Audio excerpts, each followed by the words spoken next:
All right, now live. Make sure my mic's good. Somehow it gets messed up. I don't understand how that happens. What's up, everybody? Going live this time to talk about aquatic herbicide applications. Sometimes they're necessary, unfortunately. And I have a lot of, since I made a post about water meal, I've had a lot of questions regarding water meal. It's a real problem. And instead of repeating myself a bunch of times on Midwest, what's up, my friend? I was just saying I've got basically a pond consultants issue going right now. I've got to say the same thing a lot of times. So instead of saying it the same thing a lot of times, in a bunch of different DMs, I'm going to make this live video and then reference people to it. So it'll be easier for everyone and it'll drive my watch hours up using the old bean. So, how we got here. I was doing some consulting on some small ponds in Central Florida, and one of them had a pretty thick layer of water meal across the surface. And those videos are back there. I believe there's a short video I did on it, touched on it briefly.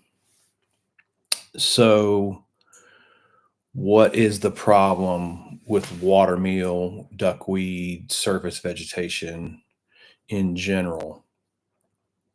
Okay, when you cover the surface of a pond, the plants block the light and shade the pond.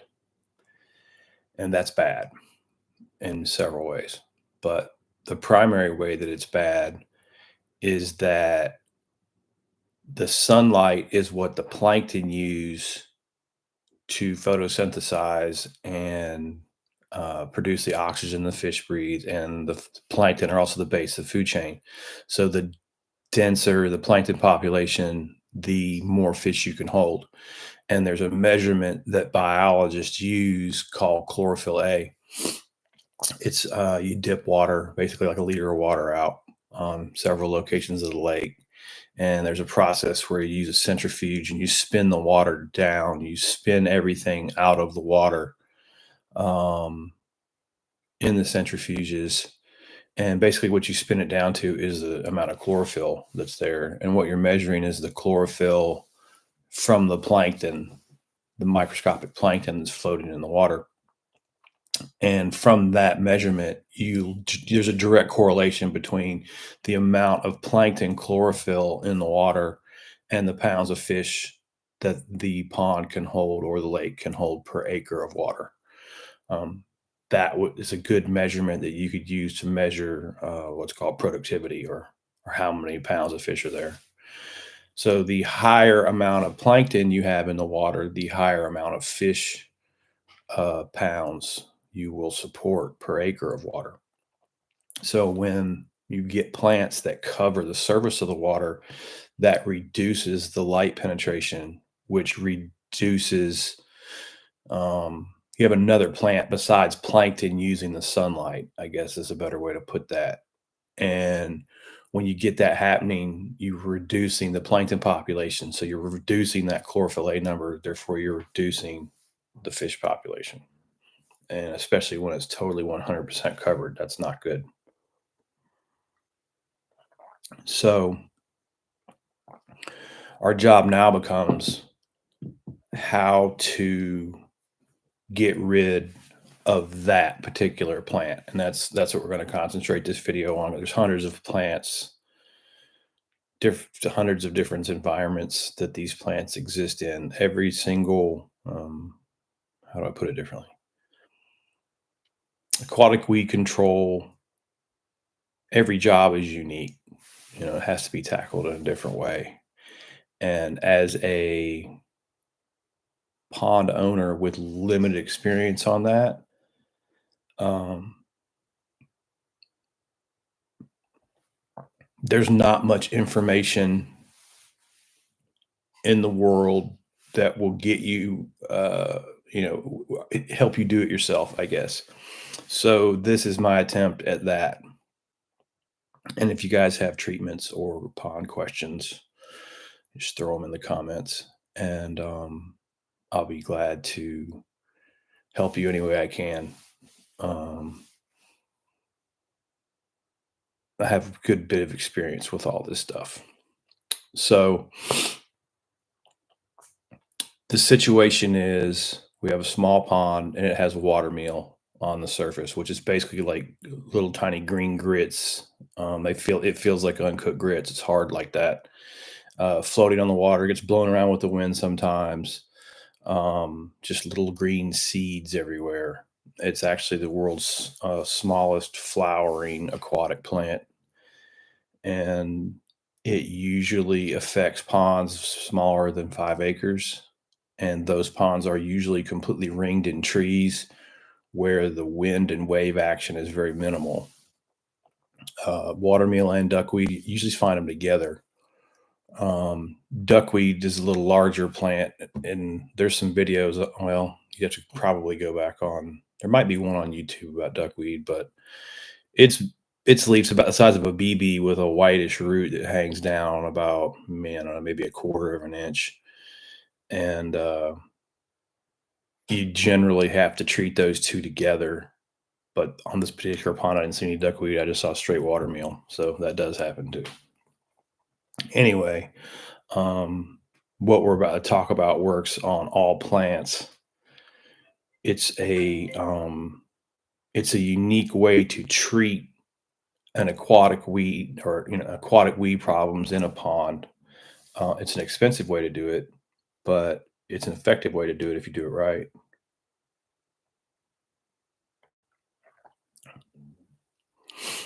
Before we get into it, let's look at what Midwest is talking about. He says in undergrad, old plant management strategy was to apply aluminum powder across the bottom of the lake. Have you heard of that? I have not. Um, One old plant management strategy they taught us that I did read about, and you'll see still used to this day, is lowering the lake level in the wintertime.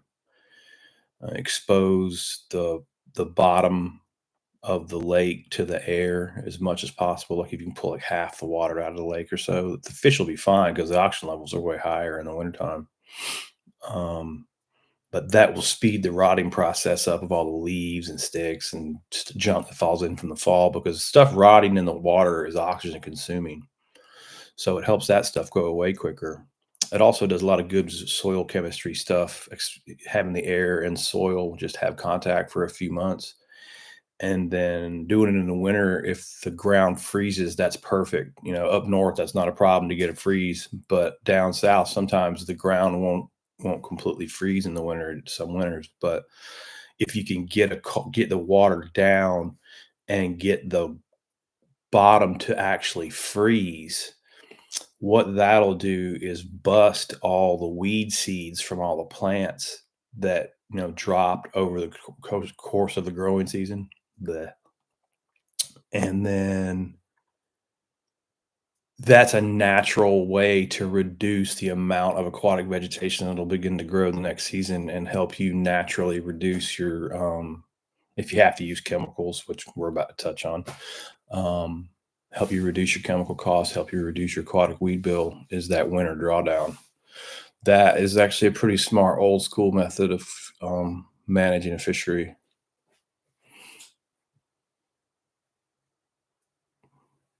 Yeah, I was gonna say, man, the metals would concern me. I don't like using metals. Like, we have to use metals a lot, like copper algicides,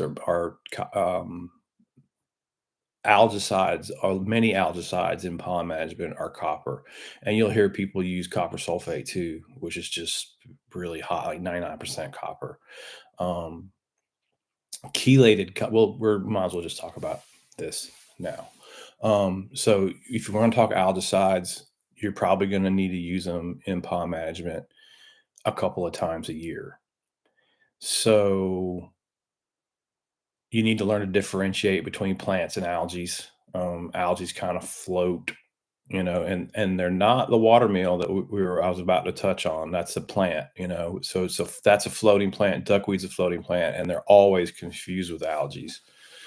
Um, Algae are kind of like the slimy, and they can vary from tan to black to green. Most of your filamentous algae are in the green hue from forest to electric, but slime, like it kind of snotty feeling. If you squeeze them out, squeeze the water out of them, it looks like green steel wool or brownish to black, sometimes even dark gray.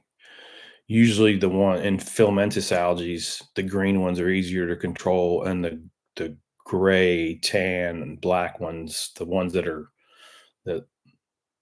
off, that are not like kind of a green hue, are more difficult to control generally, in my experience.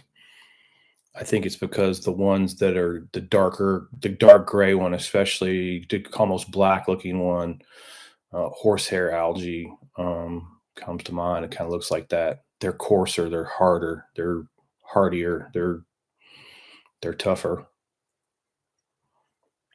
Anyway, to treat algae, you use copper, and the percentage of copper will be on the bottle, like a chelated copper, like a liquid pond copper. Um, Chelated means it's coated, like a molecular coating, and then that copper has different coatings, in that solution. So some of the copper is available immediately, and some of the copper is released over time. So not all the copper is available at one time when you use a chelated product, and that's good for the environment. It's good for the fish population, and it's good for your treatment too, because you're getting kind of a time release effect, um, with your copper treatment. So if you use bluestone, or copper sulfate is what bluestone is, you get a real hot dose. I mean, it kills like wild day one, but copper binds up quickly and is in the pond bottom. Copper's an element, so it doesn't go anywhere. It just gets bound up quickly. So you're putting a high amount of elemental copper, which then gets bound into the soil sediment, which then, you have aquatic insects. That's a big part of our food chain in the pond that we have to be aware of. So bombing the pond periodically with high doses of copper sulfate is not a good idea if you look at the pond holistically, right? Because we want to protect all parts of the food chain.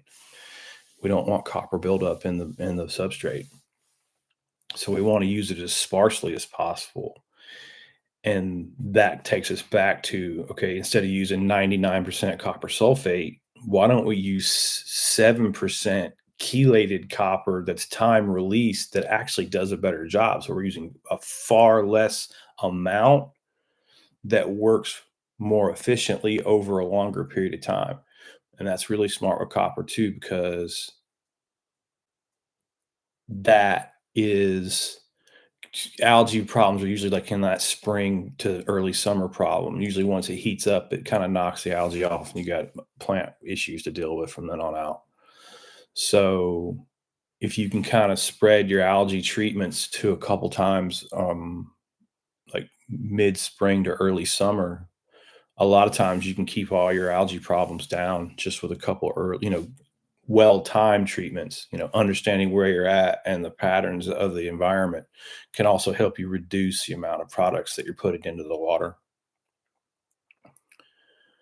Hey, what's up, Tim? Welcome aboard, man. I was just talking about, safe pond treatments, ideas around treating ponds, and specifically trying to work. I've got into algae there, but I'm trying to work back towards watermeal because I had a video about it. So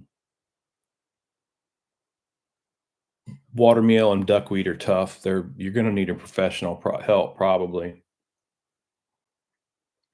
but I'll explain to you how it works. There's a particular product. The brand name is called Sonar, and there's been some other brands that came out, but Sonar buys those brands and absorbs them and kind of controls that area of aquatic weed, um, I believe it's pronounced Floridone. It's like flower Idone, like something like that. Flouridone, I believe. I don't know. It's been a while since I've messed with it, but um, you'll notice in aquatics too, there'll be name brands that are popular, and people sometimes will call it by the name brand, and then there's like an active ingredient, right? So I might say we put glyphosate on it. Well, or sometimes it's glyphosate, or I don't know. I'm gonna not be pronouncing these things exactly right, but you put the glyphosate on it. That's Roundup. You're basically using Roundup. There's Roundup that's glyphosate technically isn't bad for aquatic environments, according to the research that I've seen. It doesn't build up. It actually binds very quickly to dirt particles in the water.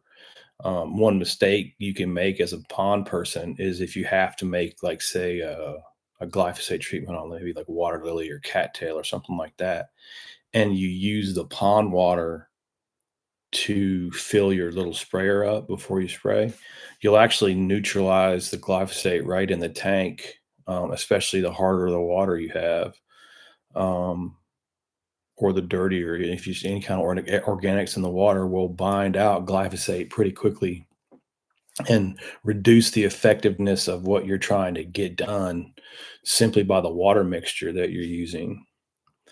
So glyphosate binds quickly and then should break down within a week or so. I think it depends on water temperature, but um, you'll notice on like a jug of Roundup it says don't use near the water, and that's because of the surfactant in Roundup is an irritant to the eyes of fish. It's not the chemical, I guess, that hurts the fish. It's the additive they use to make it stick to the plant isn't good for the water. So they make another version of glyphosate that you can use around ponds. Usually I use sponges to apply that stuff to like cattails. Just wear gloves and soak a sponge in that stuff and wipe down what you want to kill with that.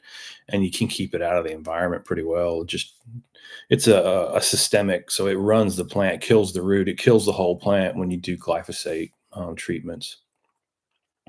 Unfortunately, glyphosate would not be one of the chemicals that work on watermeal or duckweed because of its binding.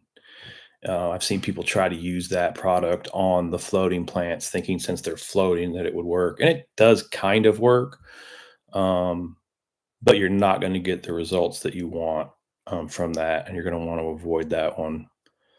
Um, if you tried anything on watermeal or duckweed that's a contact, and sometimes I've used it together to try to knock it back and keep it from covering the surface of the pond, and then use the sonar or fluoridone treatment in combination is with diquat.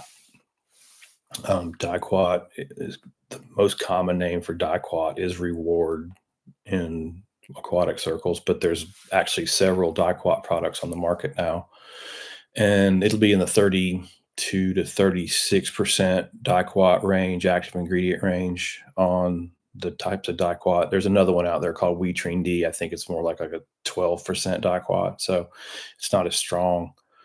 You have to be careful with diquat. It's a strong acid. You don't want it on your hands. You don't want it on your face or any soft skin at all. But you really don't want that stuff on you. Wear gloves with everything. Wear safety gear with everything. Obviously, um, be particularly wary of diquat. You don't want it on you.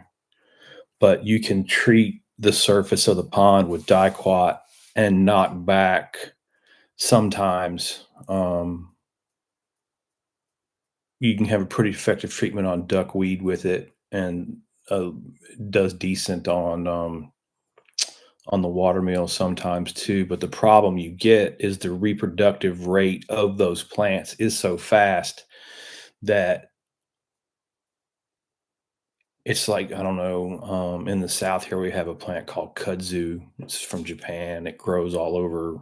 Um, it grows all over the place in near Atlanta, and it grows like a foot a day.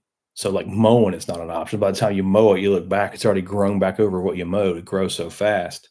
That's the same idea with watermeal and duckweed. Both of those plants can replicate. So a contact herbicide that goes in like diquat, hits it, kills it, goes away quickly.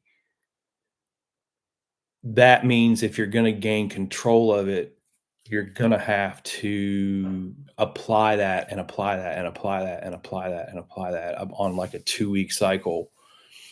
And that kind of goes back to going against what we were talking about doing, which is applying a lot of herbicides to the water. We want to try to avoid doing that, right? Um, could you gain control of it that way? Yeah, actually, I have in a few real small pond situations, been able to gain control of duckweed just by being very persistent with diquat applications. But I'm very good at it, and I wouldn't recommend that to someone who wasn't very good at it. So that's a long circle way to come back to what I'm made this video about, and it's helping people use sonar or a fluoridone treatment. So this is a different beast. This is not spray the weed, watch the weed die within a week or 10 days. It's not how this stuff works. Fluoridone goes into the water in very small amounts. It's actually measured in parts per billion. To give you an idea, I think if you take, those bigger shot glasses of like you get in Mexico, they pour the tequila, the 2-ounce shot glass. I think it's about that size shot glass. If you filled that with tequila and dumped it into a pool, a big pool too, not even a small backyard pool, like a junior Olympic or Olympic size pool, I think that's like 1 part per million of tequila to pool water, 1 ppm part per million. So in parts per billion, that would be pretty high. I can't do the conversion, but sonar or fluoridone needs to be maintained in the water over a 90-day period at, I believe it's like 90 to 120 parts per billion, not parts per million, parts per billion. So it's a very small amount needs to be in the water. So it's such a small amount that it doesn't hurt the fish or the insects or really anything. It's not too bad for the environment. It's really bad for plants, but it's not bad for things that don't have chlorophyll. And what that means is it's a chlorophyll inhibitor. So plants that are exposed to that amount of fluoridone over that period of time lose their ability to produce chlorophyll, which means they lose their ability to use sunlight to convert energy, and it kills the plant. And it's a very effective if you have a salad bowl, not just for watermeal or duckweed, but if you just have an absolute salad bowl of a million different kinds of plants, that sonar/fluoridone treatment's very effective because it can take care of everything that makes chlorophyll, everything that interacts with the water. It's going to clear the pond out for you, give you your pond back. But the deal with the water meal is, again, its reproductive rate is so fast that this treatment over a 90-day period, you don't care how fast the plant can reproduce, because the treatment's there for so long. It's being treated. All the water is being treated, is what I'm getting at. There's no place for it to hide. There's no place for it to escape. That stuff's going to be marinated in that water for the next 90 to 120 days. So what becomes important then, because the fluoridone is expensive, a couple $1,000s a gallon, and I think 24, 25. I haven't bought it in a while, but it's several $1,000s for a gallon of it the last I looked it up. But you use about a pint. Well, here again, this is where it gets very technical.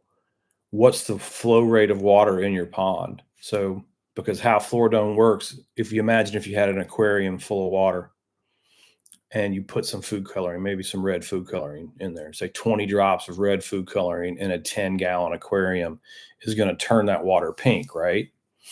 Okay, so let's say that pink shade is exactly what we need to kill the plants that we need to get rid of in the pond.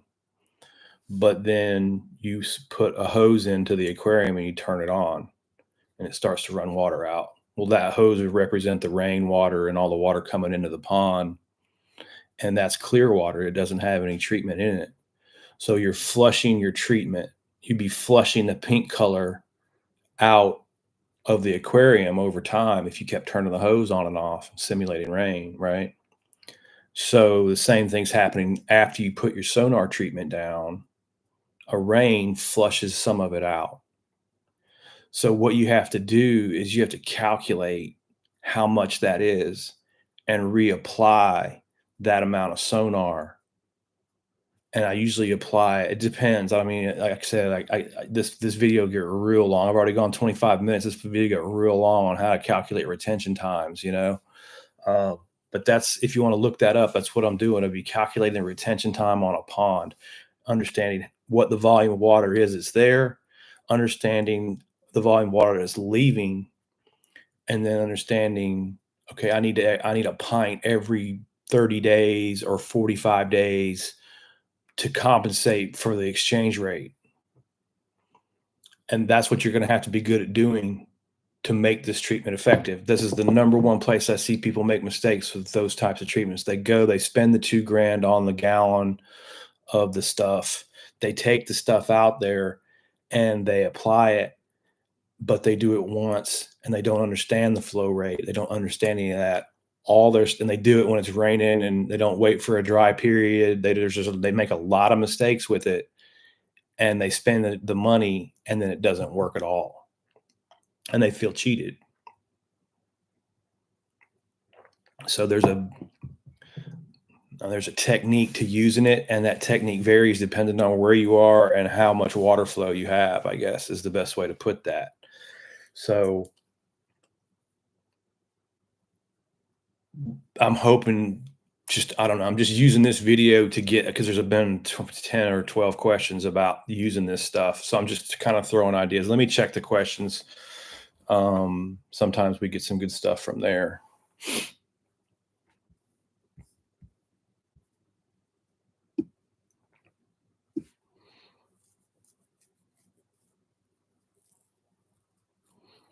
Midwest says his first name is Michael. You're Midwest. That's it. Forget about that Michael stuff. I'm just kidding. I'll try to remember that, bro. Mike. You go by Mike too, or just or Michael? I'll try to remember Michael. It's like the Corleones. Michael. I didn't want that from Michael. Tim didn't know about treating algae. Yeah, dude. So going back to that, I wanted to touch on something since we're back there on that comment. There's some other products out too. The one that I know of that I've messed around with is called Green Clean Pro. And it's a real interesting algicide in that it is a peroxide-based algicide. And so it doesn't use copper to kill, copper being an element, copper being something that could build up. It is a hydrogen peroxide-based deal, I believe. And it's basically killing like OxyClean, like with oxygen. And it's like it bubbles when you throw it in. It kind of looks like fine grain cat litter, I guess is the best way to describe it. Whitish, kind of heavier than salt, lighter than litter, kind of a grit to it. But you can just toss it with a Dixie cup in small ponds anyway. You can use a spreader I had a spreader on a boat that I'd spread my stuff real evenly, but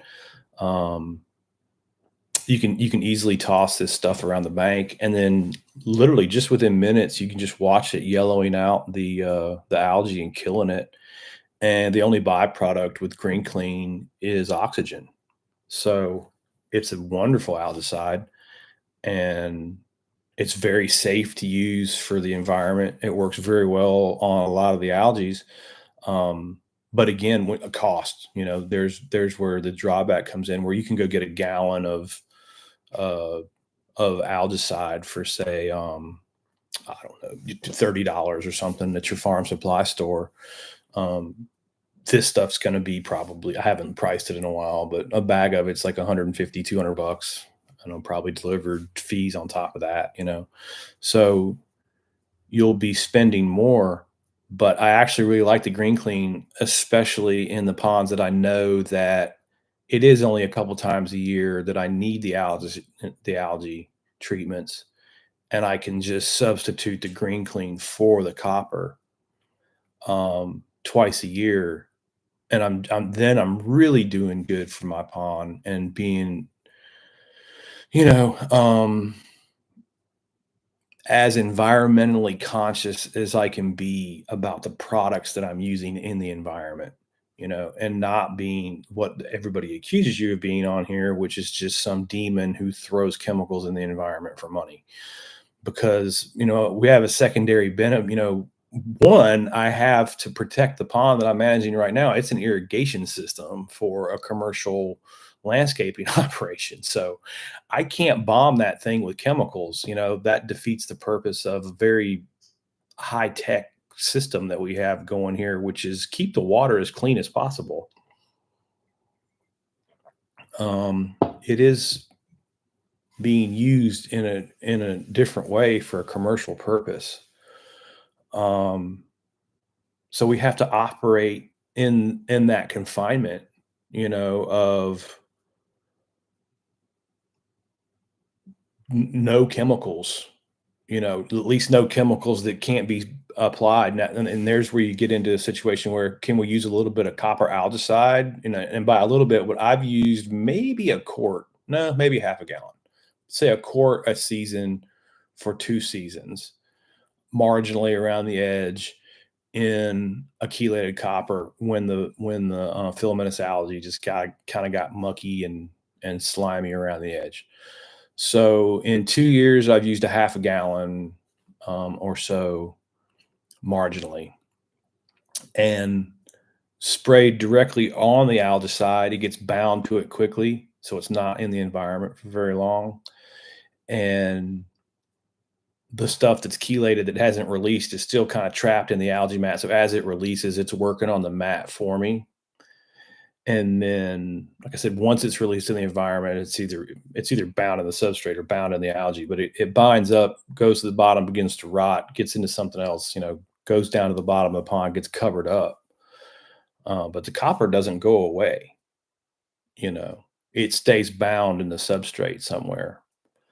Um, So I've always been conscious of that. I've always, it's an element. You can't break copper into something different. Copper is copper is copper all the way down to an atom, right? So in my ponds, especially the ones that I can control, I've always been aware of that, and I've always tried to keep all of those things in mind and not bomb the environment with a bunch of stuff. And I've always had really healthy fish populations. I've never had trouble with fish kills very much. I've never, I don't know. I've always been able to really grow really healthy fish, and I think that all comes from. I can't think of the right word. A symbiotic relationship is probably not the right word. Systematic, where you're paying attention to the whole system and understanding all of it, I guess. Anyway, good sidebar, Tim. Thank you for the question. Oh, Tim follows with another good question. Do the grass carp eat the algae? Unfortunately, they do not, sir. If you ever pick that filamentous algae up, it feels like a raw oyster, kind of just snot wad, and they don't like that. They're vegetarian fish, so imagine what you would like to eat if you're going to have a vegetarian meal. You know what I mean? There's this nice, soft, f- feather-like plants that wave. You know what I'm talking about? They're real soft, like the pond weeds, or there's a branched algae called Cara. Um, Funny side story about Cara. I was watching a guy do a show about Cara. He picked some up. He called it by the wrong name, but he picked it up. You can identify Cara real easily. It stinks like skunk. It either it'll either mm, I guess I'm having too much coffee. My tongue's going too fast. Cara will either remind you of the smell of a skunk or maybe the smell of marijuana. It has a pungent kind of odor that will catch you like that, like that kind of odor. Um, so that's kind of the easiest way because it does have, depending on where you are in the country, it takes different types of forms. It doesn't look exactly the same everywhere. Um, it doesn't even have the same feel. It has a tendency to really hold calcium and be a rough feeling plant where there's in areas of the country there's calcium. But in the southeast where we don't have any freaking calcium, it doesn't do that. It doesn't feel rough. So that's one way it can trick you too. But Cara stinks like weed or a skunk. It's easy to identify. Grass carp love that stuff. Um, Especially in the south where it's not rough feeling. They probably don't like to eat it as much out west or in other places where it has that different texture. But things that grass carp don't like, think about like water lilies. They got a heavy root coming up out of the bottom with a leaf at the top. Grass carp kind of have a subterminal mouth pointing down, like would expect a carp. So anything that they can kind of get it be above and feed down on, again, soft, supple materials, the better. They will wreck that. They will clean that right up. Anything off the bottom, hydrilla, they will smoke hydrilla. Um, I have stocked them on. I had a couple ponds, uh, 20 to 30. One was 20, one was 30, one was 55 acres, all having really bad hydrilla problems in Northwest Georgia, choking out the lake, just absolutely because they weren't deep lakes. They were big lakes. At 55 acres is pretty big to me. But they weren't deep, like 8, 9, 10 feet at the dam, and mostly shallow and built one of those kind of developments that was built to get a lot of people lakeside property. So they kind of like these fingers and things like that. And could just construct it in a way that was ideal for not only hydrilla, but they could have had any number of plants really kind of choke them out the way that the pond or lake was constructed. Um, so we went high. I went 20, a little over 20. I think I went with like 22 or 24. They had a budget. They're like, we have to get rid of this. We need this done and we need it done now. And we have this much money. And I think it ended up being like 24 grass carp per acre. I was over the 20, recommended 20. Um, by a few fish per acre, but I can promise you it was like, holy cow, the whole lake was just absolutely choked. You couldn't use it for anything. And they had a fish kill too, that's why they were so motivated. The hydrilla got to the point where there was so much of it at night, it used up all the oxygen in the water and killed the fish. And then that's when people got into panic mode. And then that's when they got the money together. So I told them about the treatments and how those work. And basically, anytime you're doing treatments, um, it's kind of like mowing your yard. You're going to go out with a treatment, you're going to go out and mow your yard. Same thing. You're going to knock it back. And then you're going to go a couple weeks. And in ponds and lakes, maybe it's a couple months, but you're still going to have to go back and do it again. It's kind of, that's the best idea to frame it around. Or when you stock grass carp, you've got it's kind of like putting cows or goats on a pasture. Now you've got an animal out there doing the work for you. And as long as you put them in there on the right plants, you know, you reduce your cost and make the lake look better, make the lake way more fishable, make the lake way healthier, really.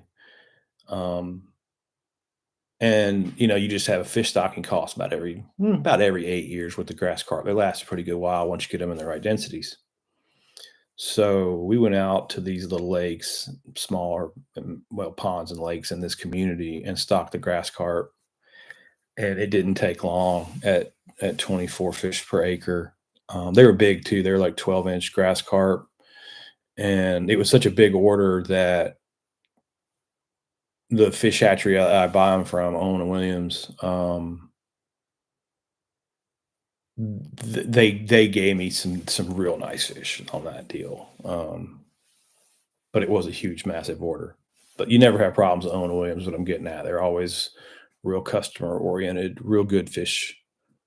Best One of the best hatcheries you can use, really.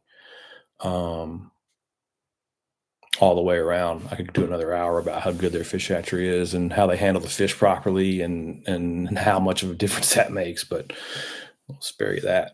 We'll go do that another time. Anyway, unfortunately, as Tim brought up, the grass carp don't eat algae. They don't eat duckweed. They don't eat watermeal. They don't eat cattails. They don't eat probably about 20% of the problems that you can have. But that does mean they do eat 80%. So that brings me back to, if I had a pond and I would, and it was legal, in some places, different laws everywhere, depends on where you are, but especially in Georgia or places, any place that they're legal, I would definitely have grass carp, probably at least 10 fish per acre stocked.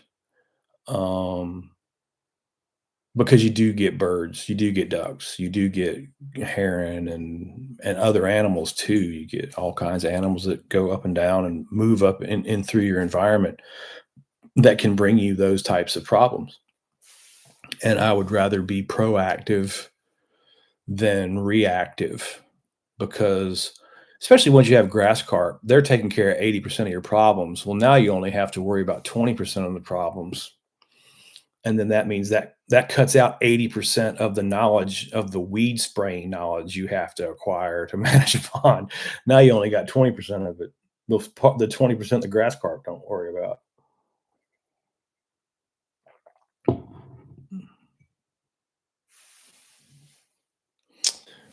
Oh, Big Malone's got a good question. What is the biggest relative weights that I have seen? 125% plus question mark. Good question, Big Malone. So we're going to shift off of, well, actually, I can tie this into relative weight because I tracked relative weight for 30 years now. For anybody who doesn't understand relative weight, it's a weight relative to a standard weight. Yeah, I got one right here. Bass one right here.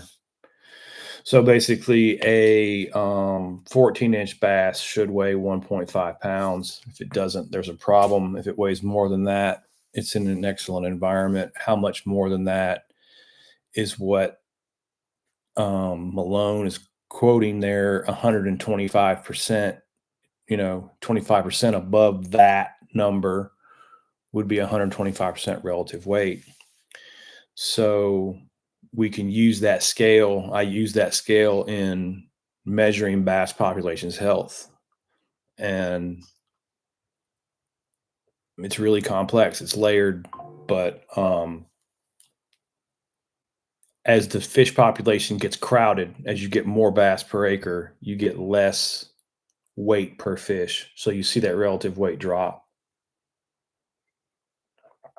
It'll go under 100%, go to 95%. Like 95% is still an acceptable range for me. I'm cool with 95. Once it starts going under 95, though, 90, 88% relative weight. Now I'm dealing with issues. That's as a problem showing up in my fishery, because since I stock, we'll just use real world experience here. Since I stocked the pond, I've been tracking the relative weight. And the relative weights of the bass in Sugar Hill Outdoors, the lowest one I've seen so far is 99% relative weight. That was one fish, and it was a small one. It was not growing, and it happens. I mean, for whatever reason, I don't know why. Disease just didn't make it. It was living, it just wasn't doing well compared to the other fish. Um, And then all the other fish that I've measured in our Sugar Hill Outdoors pond have been above 100% relative weight.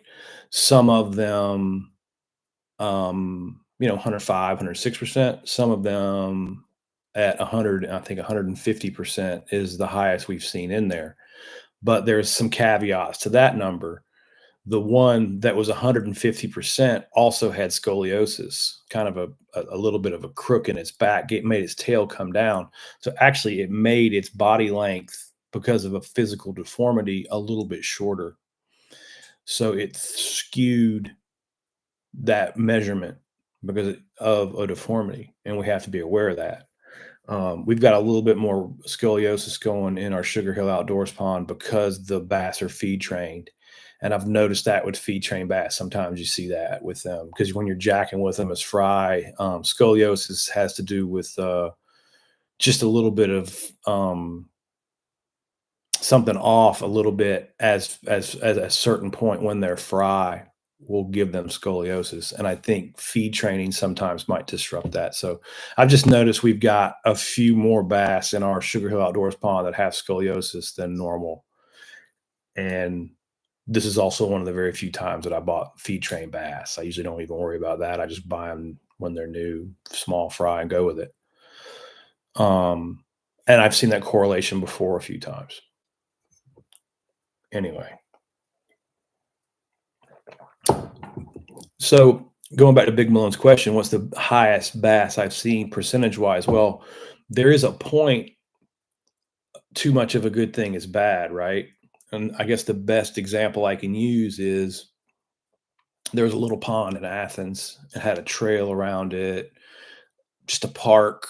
It was in a public park, probably like a 3-acre pond. I can't remember. It was over near 5 Points, if you're familiar with Athens. Kind of back out away from 5 Points, but I believe it was over in that area. And a couple guys told me there was a little pond in there, but they never caught any fish in it. So I found myself just bored one Saturday morning, didn't have anything to do, decided, you know what, I'm gonna go fishing in that pond, and went over there. And the first thing that I noticed was the bluegill population and the whole sunfish population, which I think they were green sunfish.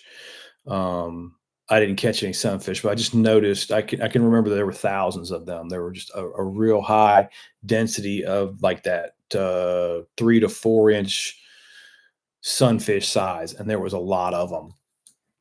So that was the first observation that I made. And I fished for a couple of hours. There was a big rock in one corner of the pond.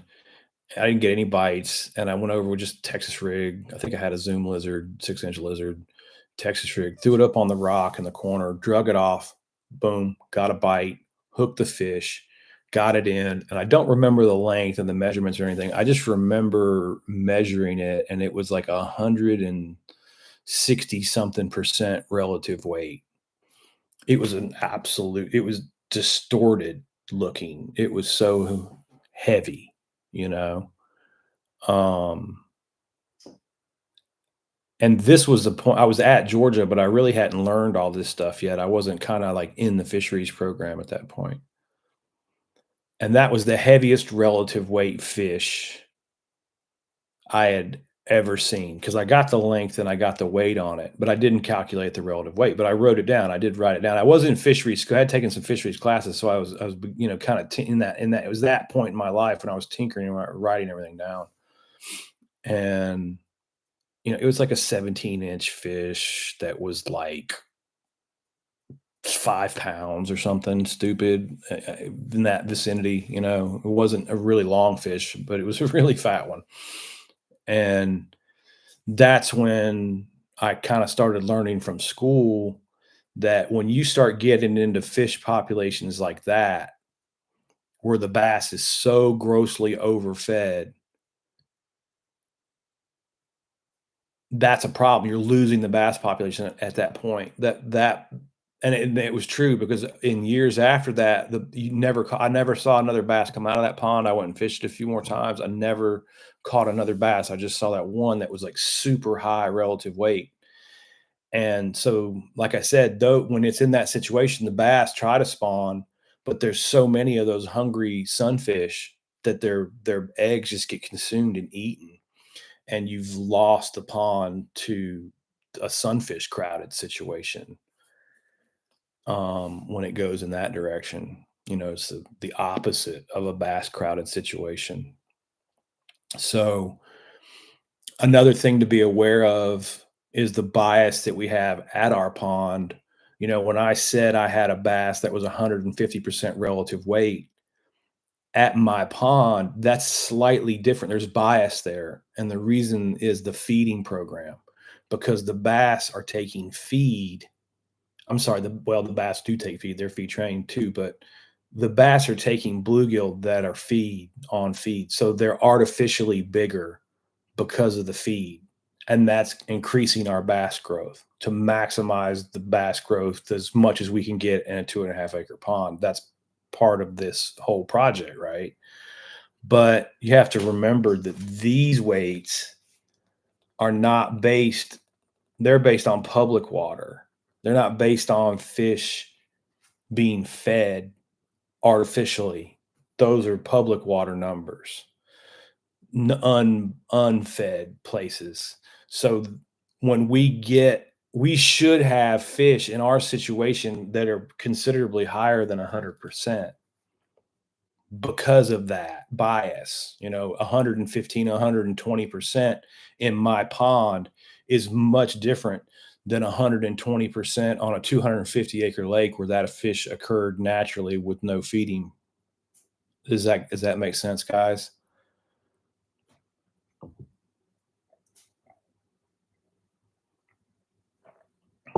Midwest, he says it works for him. Let me check back on my comments.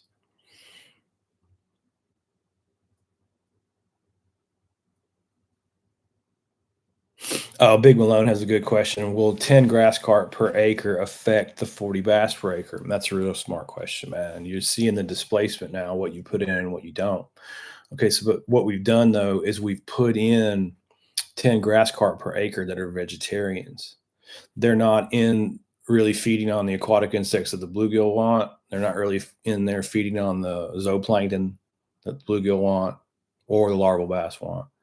And they're not in there feeding on bluegill that the bass want, right?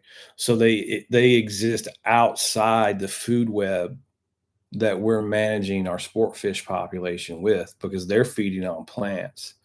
Now, will they reduce the plants in the ponds and lakes? Yes, they will. And what will that do? That will completely change where the bass orient to. Because if you have like thick weeds growing out off the edge of a lake, right, to a wall, well, the bass can't hunt in those thick, dense weeds. They don't go back in there. Now, I'm not saying they don't go back in there. We all know bass will get in back in stuff. But what I'm saying is when the like hydrilla and some of those plants that are so dense that the bass can't hunt in, it'll crowd all the bass to the outside weed edge. And you'll have a good population of bass that are stacked up trying to, hunt inside those weeds and get those fish that are in those weeds. And when you get rid of those weeds, you lose that dynamic and that completely changes the fishing in the lake. And that's where the fishermen have a panic attack because they're used to being on that pattern where the weeds have created a real unnatural advantage for them. And when you get rid of that weed line, you change everything about the lake, and then that's when they say you've ruined the lake with the grass carp. You really haven't. You've just taken a completely unfair advantage away from removing that hard edge weed line and the choking too. You got to think about it too. If you have a 10,000 acre lake choked down to 7,000 acres, you have a lot more fish in a lot less area, right? And that makes them easier to catch too. So you have to consider all those ideas, when managing plant populations.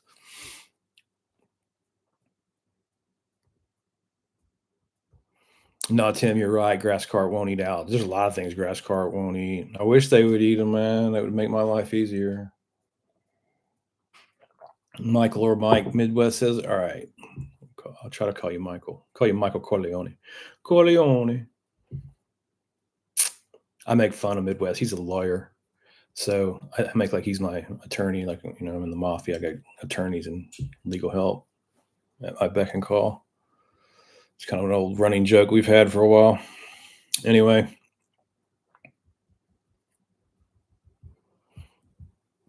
Yes, Big Malone, where legality is, and the 40 grass carp, or no. So back to that, the grass carp don't affect the sport fish populations. No, you're cool there. Tim says he put a few grass carp in one of his ponds 5 or so years ago in hopes they would handle out of control milfoil and water weeds, and boy, did they ever! Yes, you see what I'm talking about, Tim. Kind of goes back to what I just talked about there. They will absolutely, on the stuff that they like, yeah, you can kiss that stuff goodbye. So yeah, there's that. Midwest. Yeah, Midwest. That's a good point, man. There's been shifts and changes in Midwestern fisheries. I'm not exactly sure, just on the stuff that I've read. I didn't learn any of it in school. It's just kind of through internet stuff. But the gobies um, infiltrated, displaced, some of the populations of fish in like some of the Great Lakes and many of the lakes, I guess, around in the Midwest. And so you had an invasive fish come in that displaced many species of fish, right? But was extremely beneficial to other species of fish, and those species of fish are the smallmouth bass. Smallmouth bass are crushing the gobies. So all if you think about, again, like a pie, like all the fish being just a pie, right? So you had a fish come in and displace many of the fish, kind of take over, push them out, which is what the gobies did. But then the gobies are good food for one species of predator, the smallmouth bass.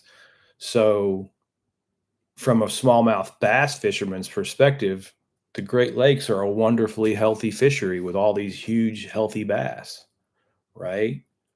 But from maybe like a scientist who studied the Great Lakes and went, well, we used to have 40 species of fish and now we have four. That's not really how we define improving the health of a fishery, right? You might have a completely opposite opinion about the exact same thing that's, about what's going on in the environment there. And that's what's very unique about having conversations like this, because everybody will kind of have a different perspective.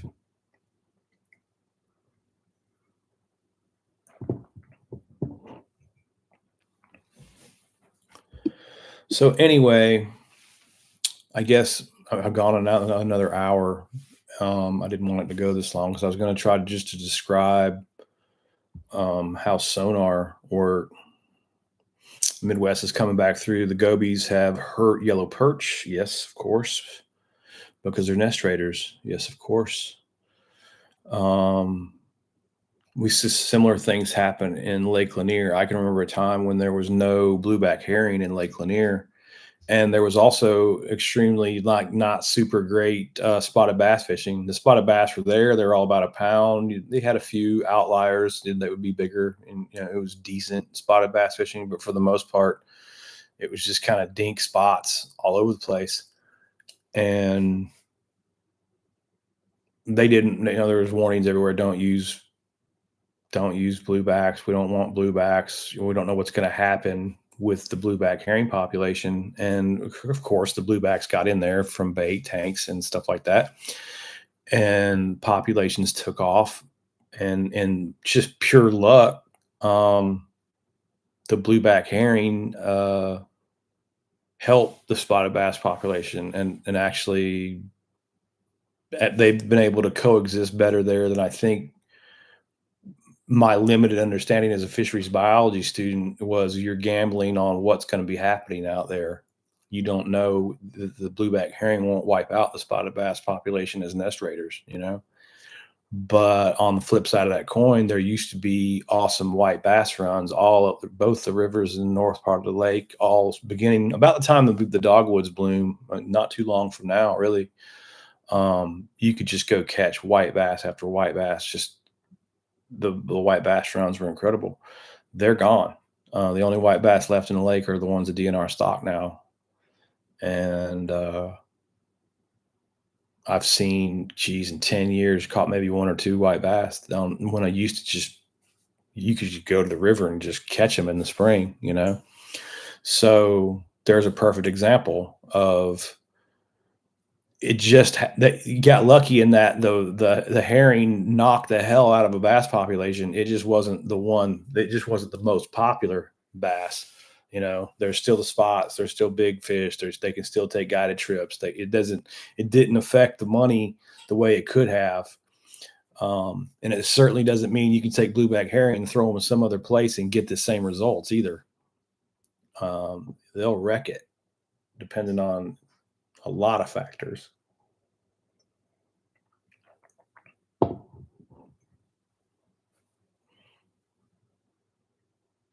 Okay, Big Malone's coming through with the heat. All right, Big Malone. 75-acre lake. Largemouth and gizzard shad forage base. Some crappie and gill. Why is there no smallmouth? All right. Probably. Now, we have to sorry about it. I get nasal drip. I've been going to the doctor. I get this itch on my nose. Kind of an autoimmune weird thing. I've changed my diet and stuff too, man, trying to figure it out. So sorry about rubbing my nose. It just itches and I don't know why. The doctors don't know why.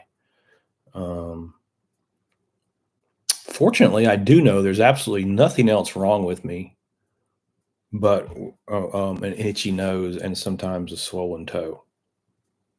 Figure that out. Anyway, so after I get to talking for about an hour, I get this itch, like my nose has poison ivy, and it goes away as soon as I stop talking. I don't know.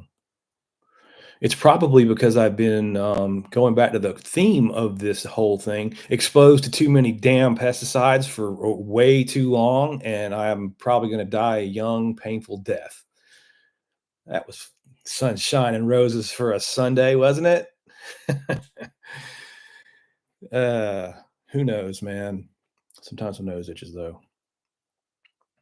Anyway, what was the question again? Oh, no smallmouth. Well, again, not much smallmouth bass experience, but lots of experience with the smallies that used to be in our lakes that were displaced by our spots. We had a few lakes like that. Another good reason you don't want to move spotted bass around. But I noticed that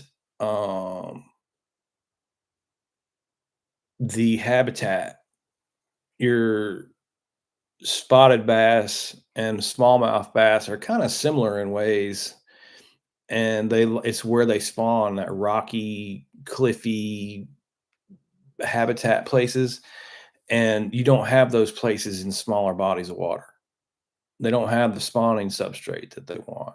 And I think that makes a difference. Now, of course, I have seen spotted bass get into places you didn't want them and not have rocky, cliffy, and still cause problems.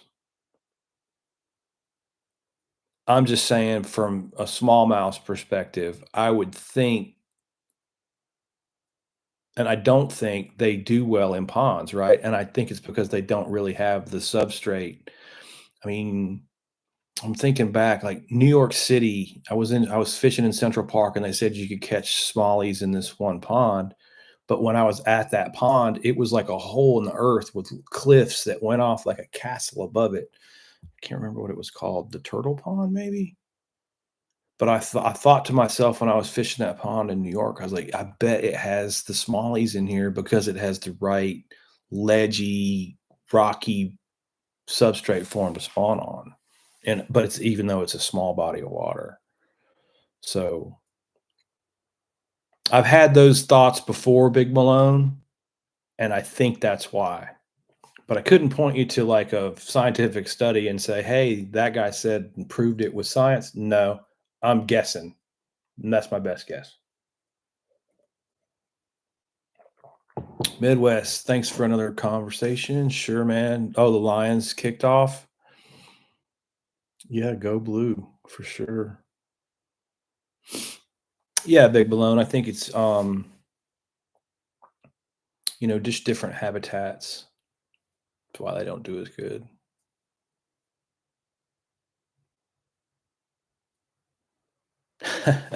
Tim says he's been in HVAC for his life, and he's going to suffer the same fate as me and my itchy nose death. Yeah, man. Midwest says KBD has a custom pond on a big estate in Southwest Michigan, and I think it's spring fed, rocky. Definitely has smallmouth. Yeah, I think you're gonna have to get way up there like that to get smallie. The right type of habitat, the right type of weather, the right type of depth and water clarity. I don't think you're certainly not going to have them in Georgia anytime soon. I've had conversations with guys who've kind of trying to want to do projects like that, but they never excuse me, never materialized. Um, I think the biggest problem I've seen in managing ponds is the guys who they want to do exactly that. They want to go do something. They want smallmouth in South Georgia, or they want just something unrealistic that's not going to happen, right? Where you take the Sugar Hill Outdoors situation, that is such a unique situation in so many ways. And the first way that it's unique is that Clint listens and doesn't go on the internet and read a bunch of stuff and take it to his pond and throw it in there and see what happens. Right. We haven't stocked anything since the initial stocking. Right. The only thing we've done is feed the forage base that we established with the initial stocking. I boosted it with a little bit of feed. And now I'm just allowing the proper density of bass per acre feed on a nice supply of forage. Simple, basic there's a couple forage. There's some red ear in there somewhere swimming around. I haven't seen too many, but we stocked them twice. So hopefully we've got a few red ear in there at this point. I was kind of subject to what was going on with the red ear as far as like I just couldn't find them. I had to get them kind of smaller than I wanted.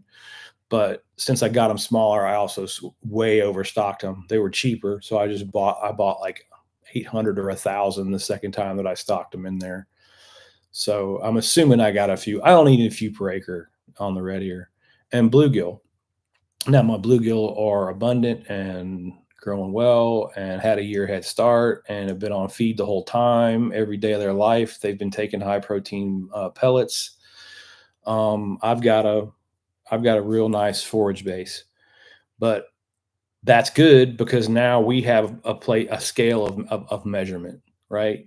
We know that we couldn't have any higher forage. We could, but it would actually get disease and cause death and disease issues.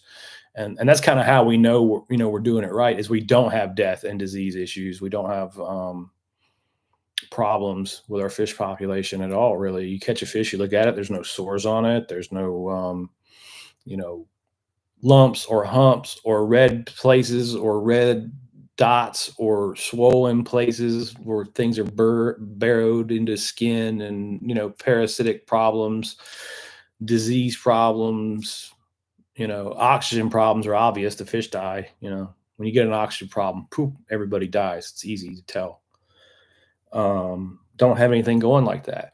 So steady as she goes going into year 3. And again, after the initial stocking, we've stocked no more fish.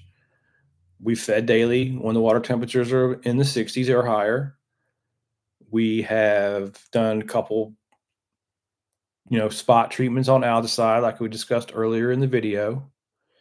Probably haven't used at most a gallon. Even if I forgot one treatment in there, I've used maybe a gallon of product, copper-based chelated algaecide called Cutrine Plus.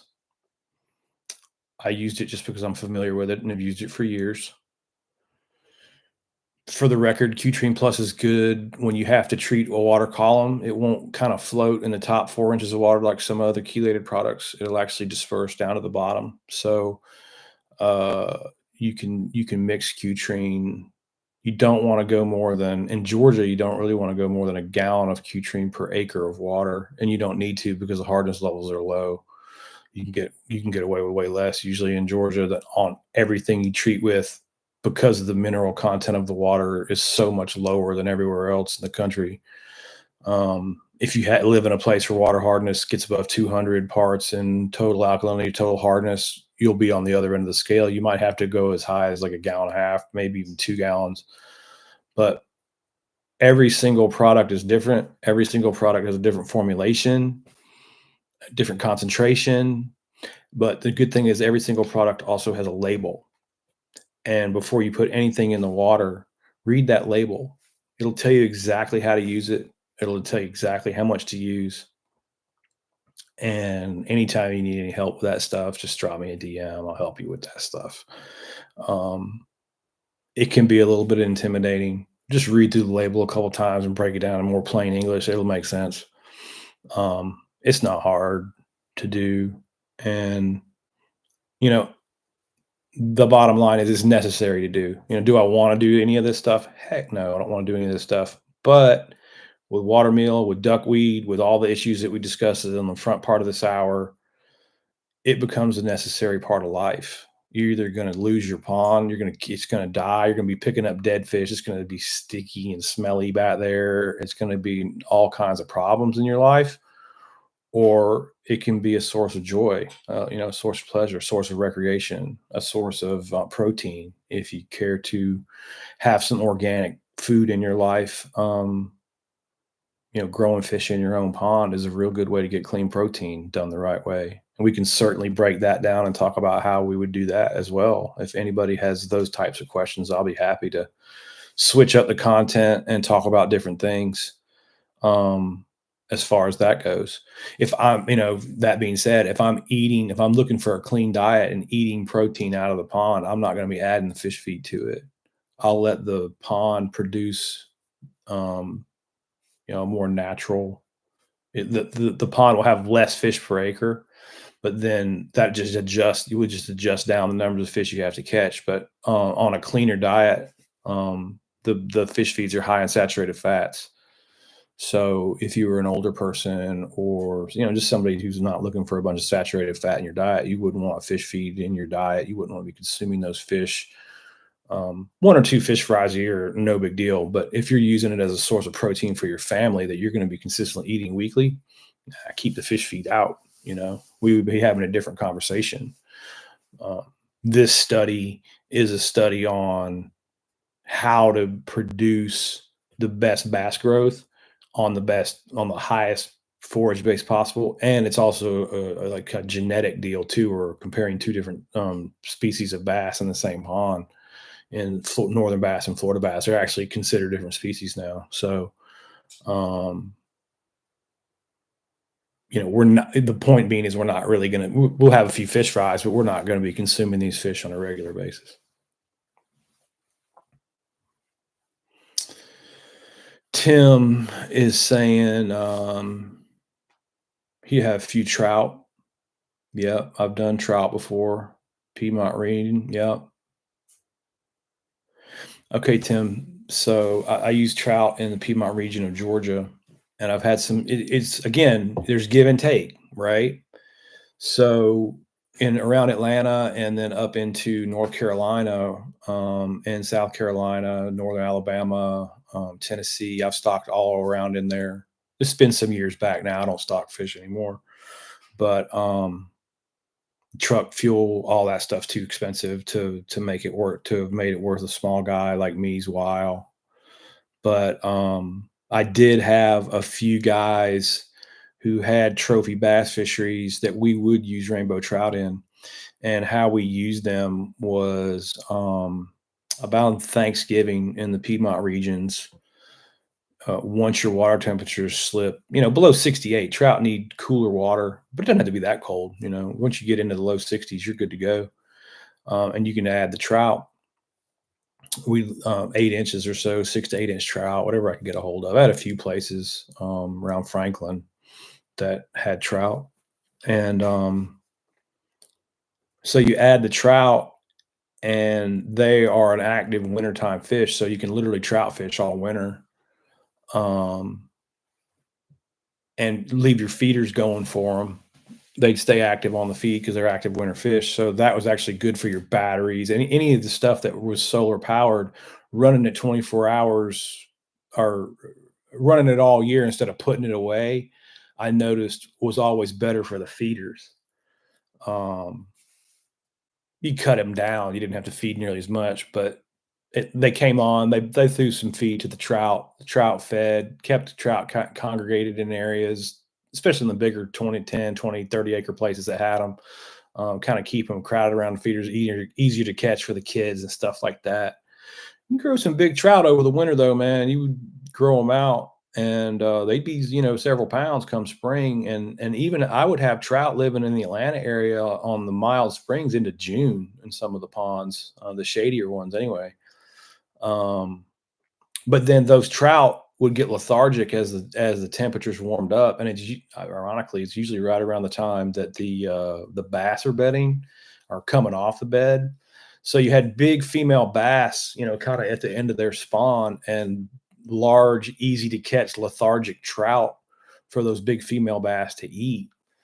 And that was actually a pretty good recipe for trophy bass management in a few of the ponds that I managed for several years, was using those trout in that manner and anticipating that death, expecting it and wanting them to die just so you could go ahead and stock them again the next spring. But I would recommend anybody who does that, especially if they have threadfin shad, those rainbows are wound up real tight, and those threadfin shad are not. They're the opposite. Um, and on colder it got too, like the trout would be real hyper and active and feeding, and the threadfins would be real lethargic because they were warm fish, warm water fish. And you can really lose big numbers of your threadfins over winter in your ponds to the trout. Um, Not as much to your bluegill population, it seemed, but at the same time, I kind of felt like after stocking it depended on the density that you stock the trout as well. Um, Not as much trouble with this in like the bigger ponds, say 10 acres or bigger. But when you had large populations of rainbow trout for 4 or 5 months over the winter, I noticed in the electrofishing survey the drop in the kind of the small to moderate forage bluegill, and especially threadfins, but some bluegill too. I felt like they didn't overwinter as well as they normally did, and I think it's because the additional predators. So generally speaking, it wasn't a problem because the dudes who had the money to stock rainbow trout had the money to stock another load of threadfins, or a couple of thousand bluegill here or there. We would always have something like that going in one of those places anyway. But just forewarning, there's a cause and effect to everything that you do. And if you have a good pond that's producing high relative weight bass that are growing well, sometimes it's the best thing just to keep doing what you're doing. Just keep the feeder on, keep the harvest rates the same. The only thing you need to do is stay the same. And I think that's where a big mistake is made. Is not being patient. Oh, we'll do this and that, and it'll get better and better. No, no, no, no, no, no, no. Just stay the same, because what guys don't realize is how rare that 125% largemouth bass is. That's a rare fish on the relative weight scale. Anytime you pick one up, anywhere you pick one up, when it hits 125% relative weight, something different happening right there. whether it's me managing it to be that way, Mother Nature's got it bumped, with this gizzard shad and this and that, and everything's got it skewed in the right direction to create that. Something happened that's not average, because 125% is that's that break. 120, once you really 115 to 125, when you start seeing relative weights right there, you're in a special place. You're in a place you're going to bust your PB.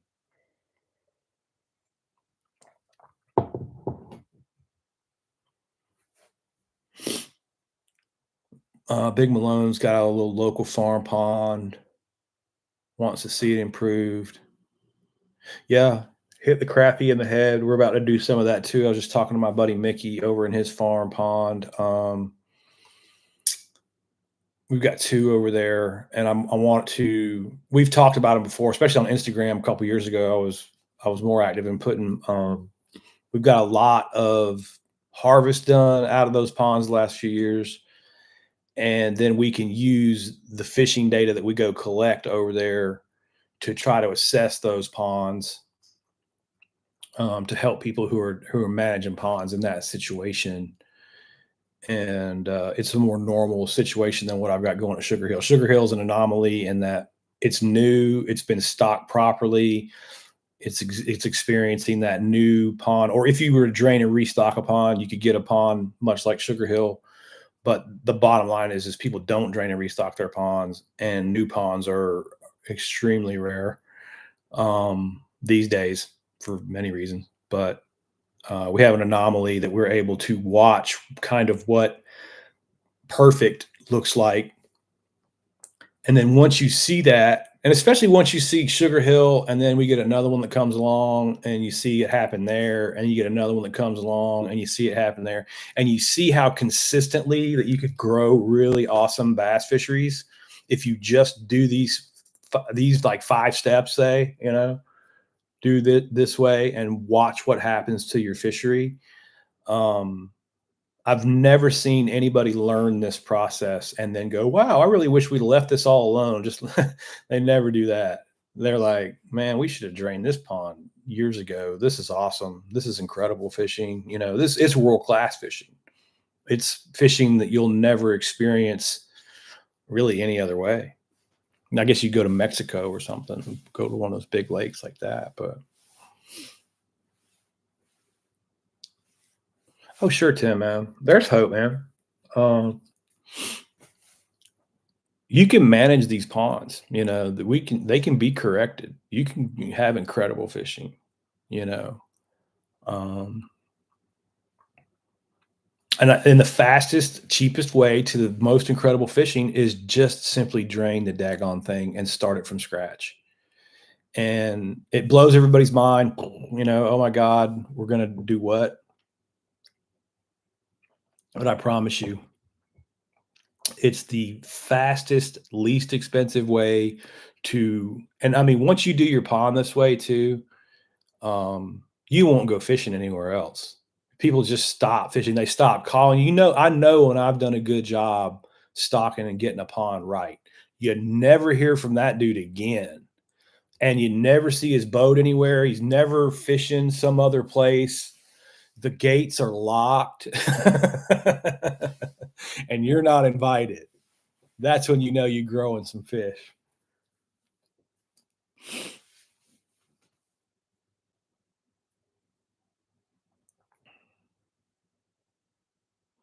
Oh, you're welcome, Tim, man. I appreciate you watching. I'm glad it's helping. And that's exactly the idea. There's unique guys like us in a lot of different situations that these little things can help. And the watch time I greatly appreciate. I'm really getting really a lot closer to getting paid like YouTube. It's hard, to get the watch hours and everything I've gotten together, but it's going really well. And maybe just it depends on how many people watch, but a couple more months maybe, and I'll be getting YouTube checks, and that will be flipping awesome.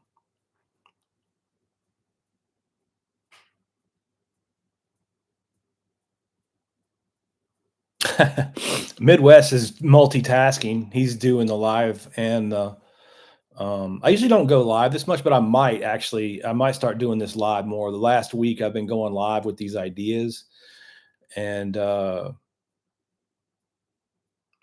it's it seems to tie in well together, and it's easier than trying to edit all this stuff. Like I'm enjoying live much more than I'm enjoying editing, I guess is what I'm getting at. So I'm going to use this video. I didn't want it to go 124, but that's okay. Um, Maybe I'll cut pieces of this out on the make a video about doing treatments, or maybe just do a different video on treatments altogether, because this really started out, I wanted this to be a short thing where we just covered like how to use sonar, which I think we did pretty well, but it's buried in an hour-long video, although that's not going to hurt viewer hours. Go watch it. I don't know, man. I don't know what I'm doing right. I don't know what I'm doing wrong. Some of this stuff goes crazy. Some of the stuff's not watched. It's a strange world online. These algorithms and microphone audios. Audio's important, boys. Get your audio straight. Big Malone says a good video, 5 steps to grow. Yeah, man. I've been watching those 5-step, 10-step, do this and that videos. Um, I've kind of dived off in the attempt of editing stuff like that, but I'm really new to it, the video, especially the photo stuff. I'm not too bad with, but the video stuff is, it's a lot, man, especially for a dude like me who didn't grow up with this type of tech in my life at all. I was rocking an Atari 2600. Drew has a great point. What if you have a feeder and it's constantly attacked by bears? You don't have a feeder anymore. And you're going to need a different strategy to your boosting of your fish population. So there's 2 ways you could boost a pond. And one way is feeding the bluegill, putting bigger, heavier weights, on them, which then translates to the bass. That's what we're doing in our thing. There's another way to do it. It's called a fertilization program, and we touched on it at the beginning of this. We're talking about the light comes down, hits the water, the plankton takes that light, produces oxygen in the daytime, but that plankton is also the base of the food chain. So what you do is you become a plankton farmer, and you add micronutrient packs. I've got some videos on here on it. Mossy Oak makes, we use Mossy Oak. I've done examples with theirs, Perfect Pond Plus. So you're adding nitrogen and phosphorus to the water, which is food for that plankton, which is another reason why you wouldn't want a bunch of aquatic plants in your pond, because if I had a bunch of aquatic plants in the pond and I add fertilizer, I'm just going to make the weeds worse instead of the plankton density higher. But I boost the plankton density. That boosts the amount of the chlorophyll A measurement that I explained at the beginning of this video. I raise the amount of plankton 4 times in the water. I raise the amount of pounds of fish 4 times in the water. Okay. So that's how I would get around bears eating my feed. I wouldn't have a feeder. I would boost it a different way. Now, is there limitations to that? Absolutely. Maybe you're in a place that doesn't need to be boosted at all.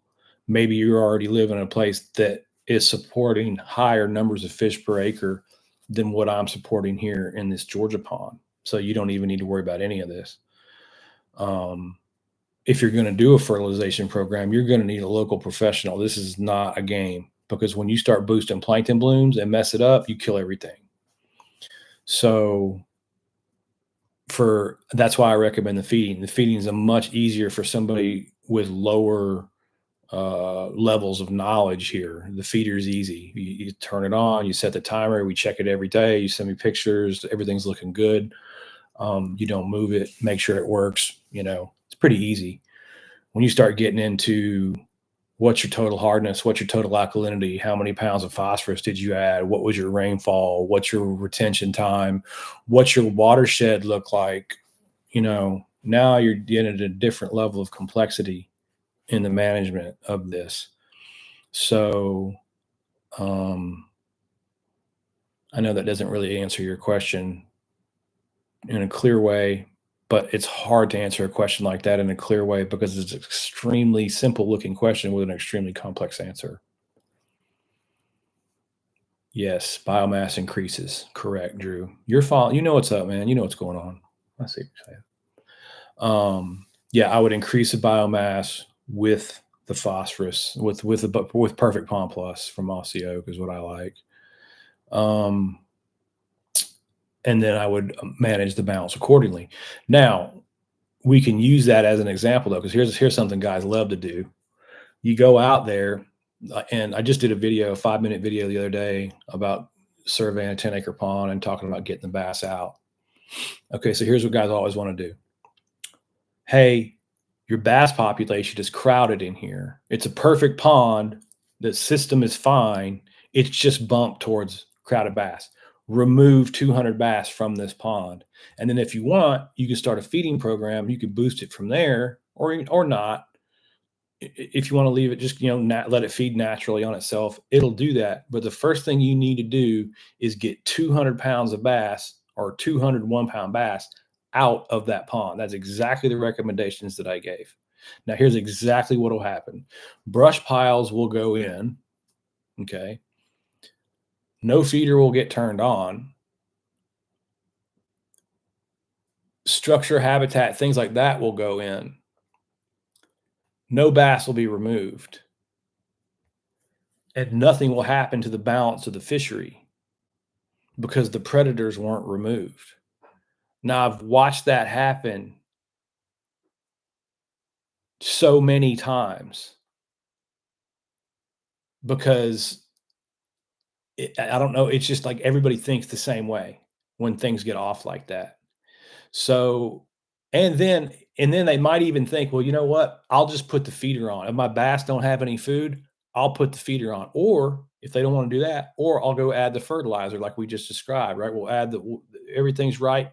We're going to boost this pond. We're going to make 4 times the fish live in this pond by adding the fertilizer, right? But what they won't ever do is take those 200 pounds of bass out. They'll feed a stunted bass population.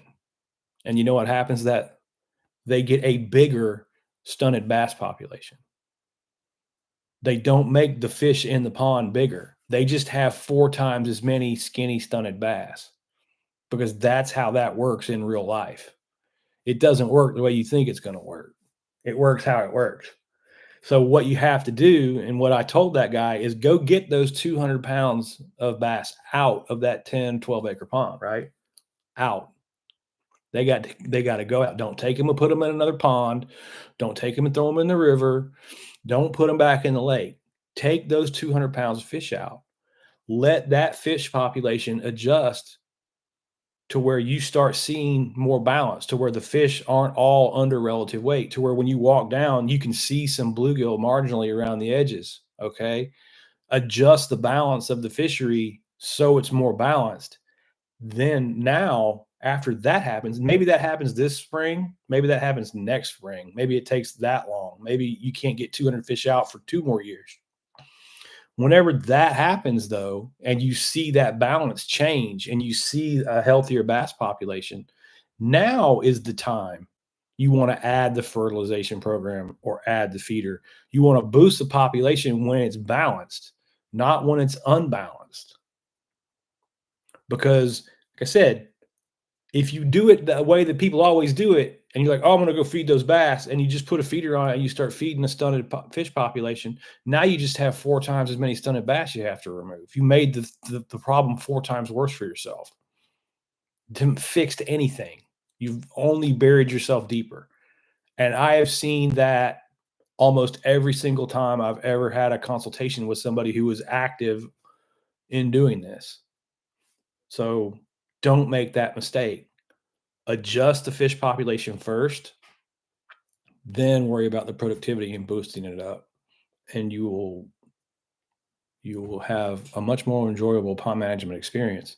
And that takes it back to sometimes the easiest thing to do to adjust that fish population initially is just drain the dadgone lake, no fish in it, let it fill back up, restock it perfectly. You can buy small fish. You know it's going to be balanced right. You know it's going to be done right. You know there's nothing hiding in the water somewhere messing you up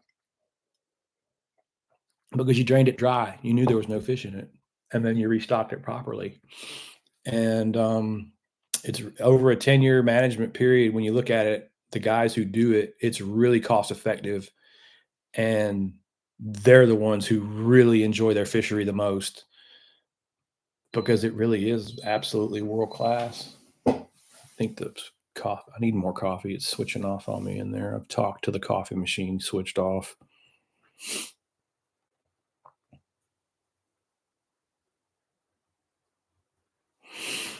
Yeah, Tim, some ponds, naturally just stay good, and some ponds are good for a while and then are not good anymore. Um, that's usually one of those 2 things, though. It's rare for a pond to be really good and then be really bad and then come back from it. Lakes will do that. You'll see fluctuations in big lakes like that. But generally, you won't see ponds that do that. Generally, the pond will either be good and kinda stay good, or the pond will be good and then get bad and then kinda stay bad, usually. What's up, Mike?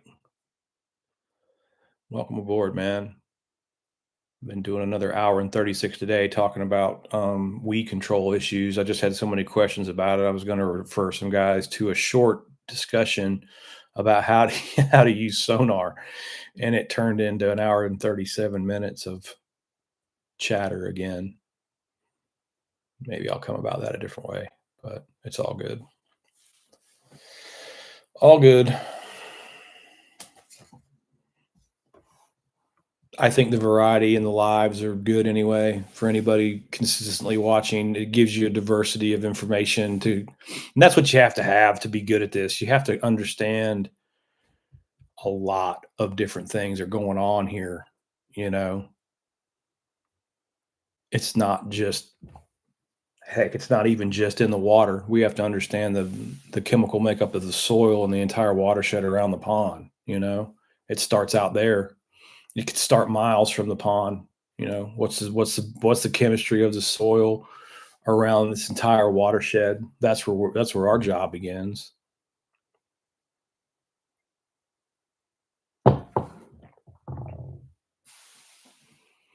Tim says he's got one of those magical kind of places. Yeah, dude, I've seen a few of those places before. Definitely. Drew's coming back through. He says, I removed 50 to 150 less than 12-inch bass per season on 5 acres, sometimes more.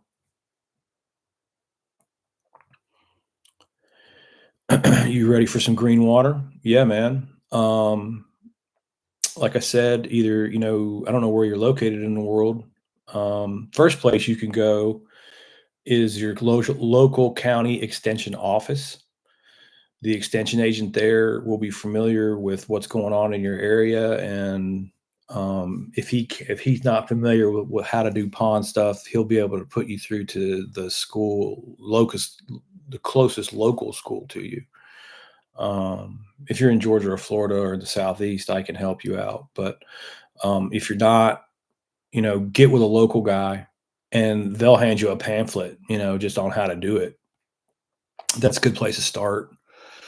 Um, Learn to measure. Oh, you're in New England. Okay. Yeah, definitely. Then I'm not familiar. And you can definitely have, you'll have different layers of fish populations, northern pike and things like that.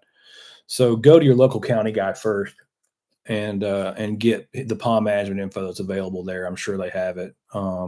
We certainly have it all over Georgia and Florida and everywhere around here. Um,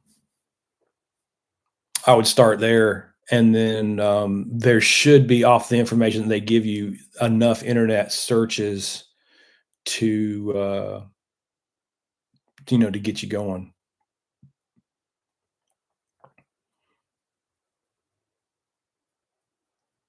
I'm not sure how fertilization would work on ponds up there.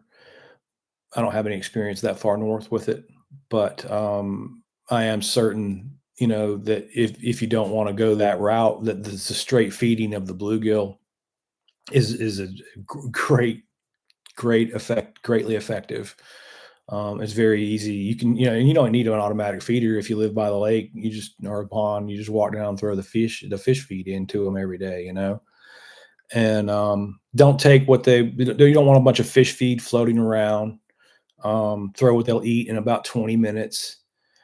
Usually on my ponds, it becomes like a time thing. Like, okay, we're gonna leave the timer on for 8 seconds, 10 seconds, whatever, and throw some scoops a few times a day, and they'll eat it up really, really fast. Point being, a 20-second feeding program that they all cleaned up isn't necessary either. They will eat you out of house and home once they get used to it. So we base this feeding schedule on the budget after a while. You know what I'm saying? It's like, okay, we're going through this much feed a week. Let's back off of it some, so we can stretch this 50-pound bag for, however many days, depending on the size of the pond and whatnot. But um, that's usually how your feeding program gets adjusted by the amount you're willing to feed. Um, I'm gonna have to get my allergy medication. My nose itching and my nose is runny, and I don't know what's going on. Anyway, back starting to hurt.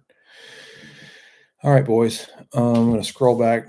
If you have any more questions, throw it in there. I'm gonna just do a quick run back and make sure I didn't miss anybody's questions. I think I got them all. They didn't go flying past today.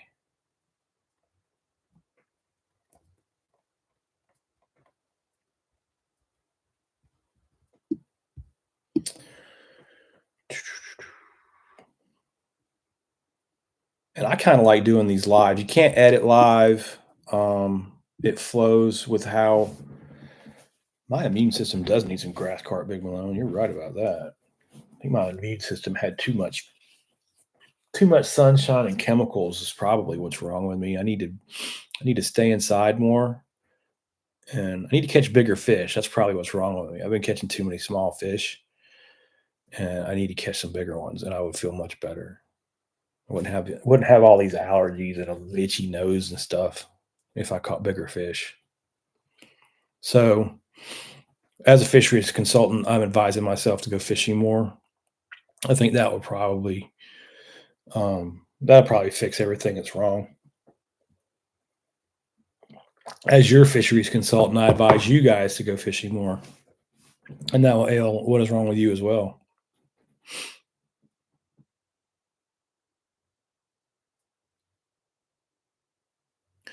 Tim says there's not many places you can all but guarantee a double fidget in North Carolina. I have seen some awesome fisheries in North Carolina, though, man. There's some special water around there, and North Carolina grows some big, big bass, man. Just because it's a little further north than Georgia, I've actually seen more bigger fish in North Carolina than I've seen in Georgia. Um, I have a lot of confidence in North Carolina's ability to grow a really large bass. But I know exactly what you're saying. Hey, and if you ever want to take me over there, Tim, I'll be glad to go over there and fish in that pond with you. We'll do some content, create some content. Hey, that's the one way we can guarantee not to get a double digit is hype it up online, talk about it real good, and then go up there and try to do it, and it'll never happen then. Too much sunshine, Mike. I can tell you exactly what too much sunshine is. All right, here's too much sunshine. It is over 90 degrees for 90 days in a row. And across those 90 days in a row of over 90-degree weather, you're on an aluminum boat about 75 of them. And out of those 75 days where you're on an aluminum boat, out of those 90 days in 90-degree heat, you never touch a fishing rod, not one time. And you never find any shade because you're on an aluminum boat in the middle of a lake. Now you might have a little bit of an umbrella or something rigged up, on the boat. Try to help you keep out of that, right? But it's not gonna, because you're pulling sediment samples and you're pulling water samples and you're pulling or spraying, or therein lies a whole nother level of nonsense across the 75 days. You're in a Tyvek jacket with goggles on in that heat, trying to keep those chemicals off of you. Yeah, that's too much sunshine.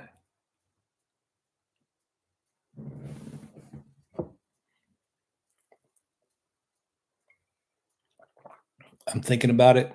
Yep, too much sunshine right there. Tyvek jacket, sprayer in my hand, aluminum boat in the heat. You can have all that. You can have all that. Hey, what you think about that new G Crack hat I got for free? That's what I'm talking about, boys. Free fishing gear, free lures. Speaking of free lures, man, we were busting them on that pond the other day on that paddle tail G Crack right there. And oh, yep, the 6 cents bladed swim bait hooks. Big fan of the action on that thing. I didn't have to change up the fall, man. They started really whacking that thing on the fall. Almost every cast for about half an hour, I was getting bit. Um, it's got the little pockets for the top, for the hook on the top and on the bottom on that paddle tail. And I tell you what, too, that was a pretty big one. I had one. I had one break off. This one was getting belted around. I think it was the size, maybe the color, or maybe the size difference. I don't know. You see, there's a difference in that size. And that green pumpkin chartreuse, this is death. You can get every single. I would fish that color in every worm they've got. Everything they've got, that color right there is money. I have had a lot of success with that sucker. But that smaller one was getting smacked, but I just had the one hook that I lost. I don't know how I lost it, but I did lose it. So I went to the bigger one and I still caught fish. Open invitation to go with Tim. All right, man. Let's do that, man.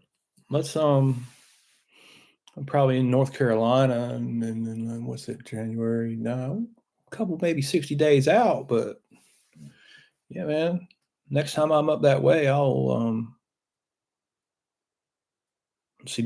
Do I have your? Are you DMing me on? DM me on Instagram, Tim. We'll go up there and take a look at that.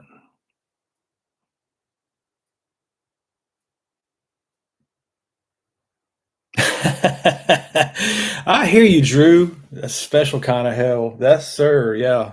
Yeah, man. And that's the problem, honestly, guys. That is the problem. Like, you'll notice me, I'll go through phases where I will fish a lot, like almost every single day, and then I'll burn out on it, and you won't catch me fishing as much. Now, this little run with YouTube, I'm really trying to make a push on YouTube, so I'm dedicating a bunch of my extra time to YouTube and editing and that kind of thing. But this is a cycle that I've had for probably about the last 15 years of my life, and it's literally, I don't want to go hook the boat to the ball on the truck. Like, that feels like work.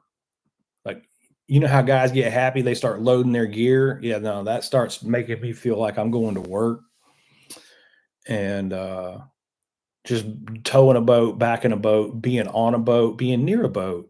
Um, and that is one of the things that is rarely talked about too. Like, people all I've heard more than once, man, you've got the ultimate job. What a great job.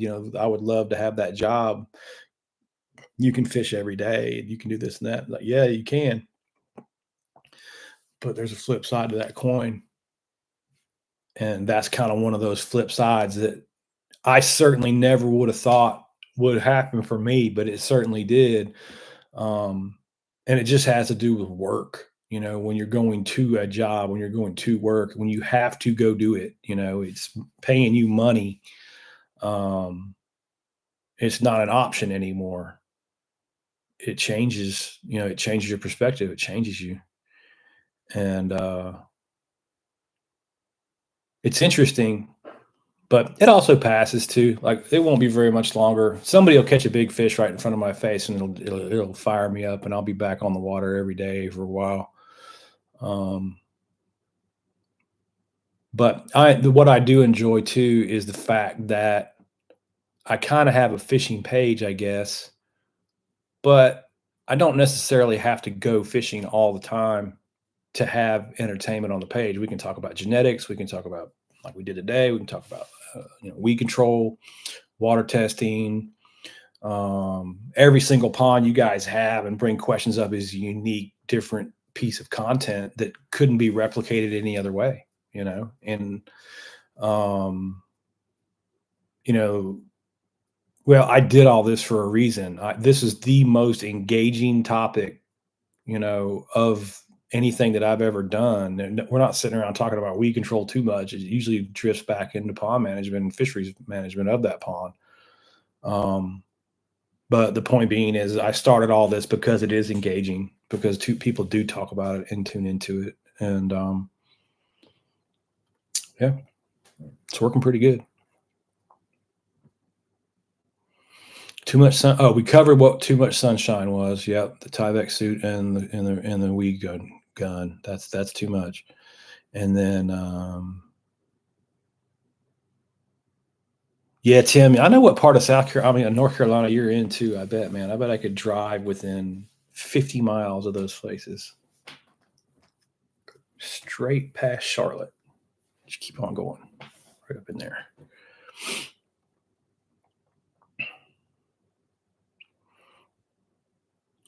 Yeah, Tim, I will be glad to come take a look at your pond and make an attempt at catching a double-digit fish. And what do the kids call it? Stunting on them real hard, I think is the term they use. Yeah, sounds like a fun plan. Absolutely. What to do with the rest of the day? I'm into 2 hours of another live. I'm actually amazed. I can just remember thinking the first couple of times I did this, I was going to be on here maybe 3 minutes and switch it off, and nobody would watch it. And then what would I talk about? And now here we are at an hour and 52 minutes, and have veered off the topic so many times. Yeah, Drew, 20% coverage is good. 10 to 20%, if you can keep it in there, and if you're a good enough manager to keep it in there, you'll see some, a little boost in the in the benefits for the fish population. The problem is it's such a small boost in a small environment, that it's you can actually in ponds you can get away with not having any keeping the plant growth to an absolute minimum and just use wood and other types of cover that won't grow over the pond and totally destroy your life, if it goes the other way with like blowdowns and brush piles and things like that. um, that's the smarter way to go long term. Like I see guys who are like, they're into it, they're doing treatments, they're taking care of their ponds, they're doing this, then life happens to their pond. Like, they get sick, somebody gets sick, they don't have the time. Um, life happens in many different ways and ponds then get neglected. So I would say like the grass carp route where you've got some form of control out there working for you 24/7. I like that better than a DIYer and a spray gun trying to get stuff like that done. Although the need that I see, the area that I see the most, like you can go buy any of the products that we talked about on this last 2 hours. You can go online and buy them. You can order them on Amazon. You can go to your local farm supply and get them. They're not restricted use in any way, shape, or form. And actually, it's easier for a pond owner just to go buy those products and put them on the water at a completely unreasonable rate, not knowing what they're doing, than it is for a guy who's had a lot of experience with them to go apply those. You know, the guys who are carefully managed in Georgia anyway, I don't have the license in Florida. And quite frankly, I'm not going to be doing any more pond treatments. I don't want to be exposed to anything anymore like that because of my weird immune issues I'm having. But I can certainly help guys who are trying to tackle projects like that on their own. That's where I see the disconnection line in, oh, just read a label, or, oh, here's some weird YouTube videos made in the 80s or whatever about how to do this, or anything like that. There's a lot of guys who try to tackle these products and projects on their own and inadvertently doing it wrong.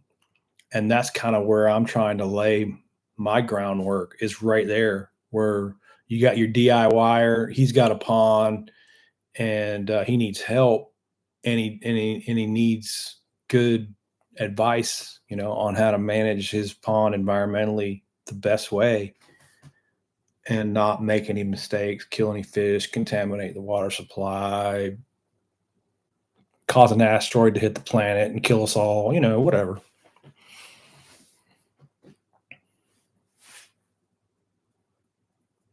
Yeah, Michael, that's what's cool, isn't it? Mike says he doesn't even fish in ponds, but he finds it interesting and informative. He doesn't even fish in lakes, he says, either. But that is what's cool, man, because once you start seeing even the simple in pond management, we always start with the simple bass bluegill relationships, right? And then how that fish population dynamic works. And once you understand that one simple thing, and then you see well, we can add red ear and that doesn't hurt anything, and you can add maybe thread fins, that doesn't hurt anything, but you add this crappier green sunfish, you add this other fish that does negatively affect it. And you start seeing how those dynamics play out on a simple level. It gives you a greater appreciation for what's going on in the ocean. And you start thinking, oh my God, well, think about all of the complexities of what's going on there, and how diverse the ocean is versus a pond, and how complex it gets in a pond with just a few different species. So my God, managing an ocean is,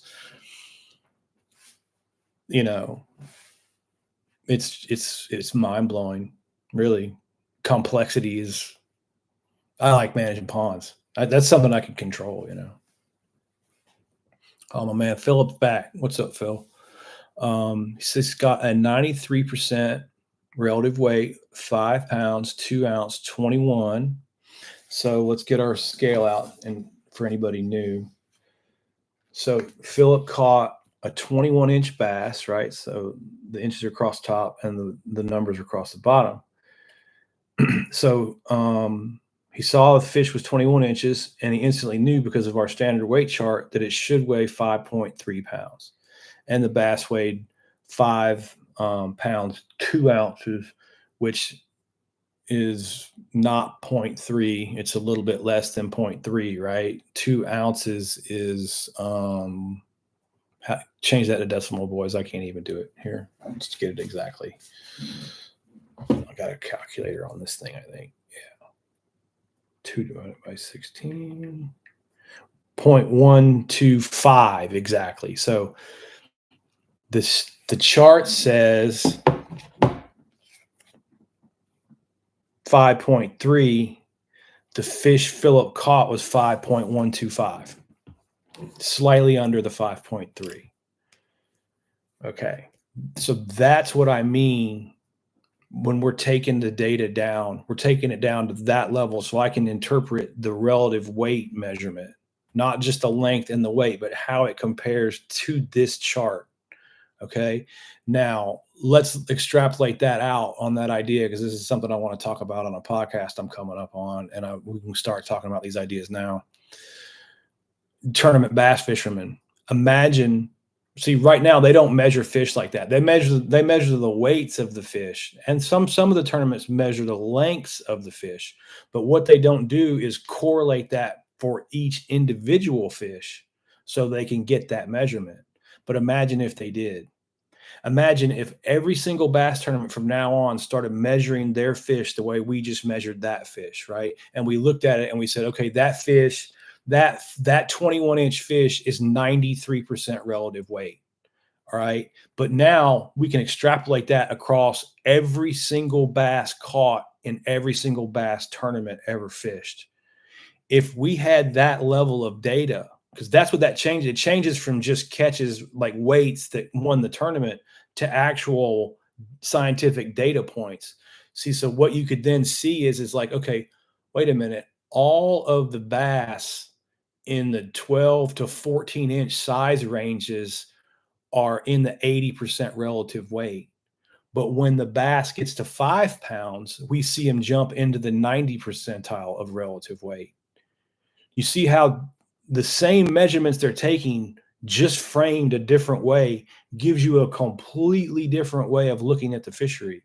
You would be able to look at each individual size class those bass fishermen caught and go skinny, skinny, skinny, healthy, healthy, skinny, skinny. And you can see exactly where your problems lie in fisheries. That's fisheries management.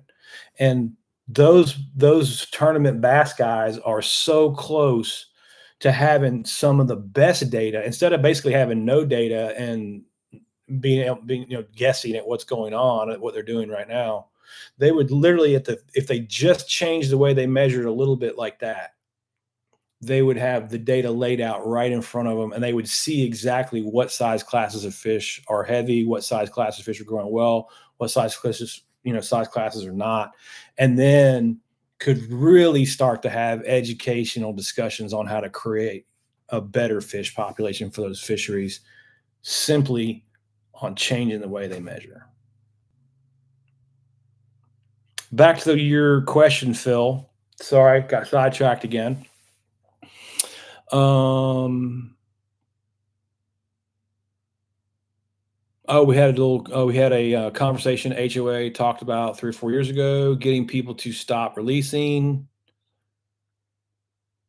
Oh, relative weights are and climbing. So what Phil's got going there we did some consulting with him. I remember this job 3 or 4 years ago. They've been harvesting fish. They had a relative weight measurement that was 75%. Now they're starting to see relative weight measurements at the 93% mark. So that's just a quicker summary of what I just described to you. By tracking and measuring properly, he's able to have a mathematical measurement. We were at 75%. Now we're seeing fish at 93%. We have a measurable difference in fish health. Okay. Not this ideological, oh, that fish is healthy, that fish is spawned out. That's not what we're talking about. We're talking about math. 2 + 2 is 4. Our average relative weight's gone from 75% to up into the 90s. We are on the right path to fixing this fishery, right? Because we have measurable data points. Great job, Philip. I'm glad I hung around for 2 hours because that is an excellent way to end this 2 hours right here.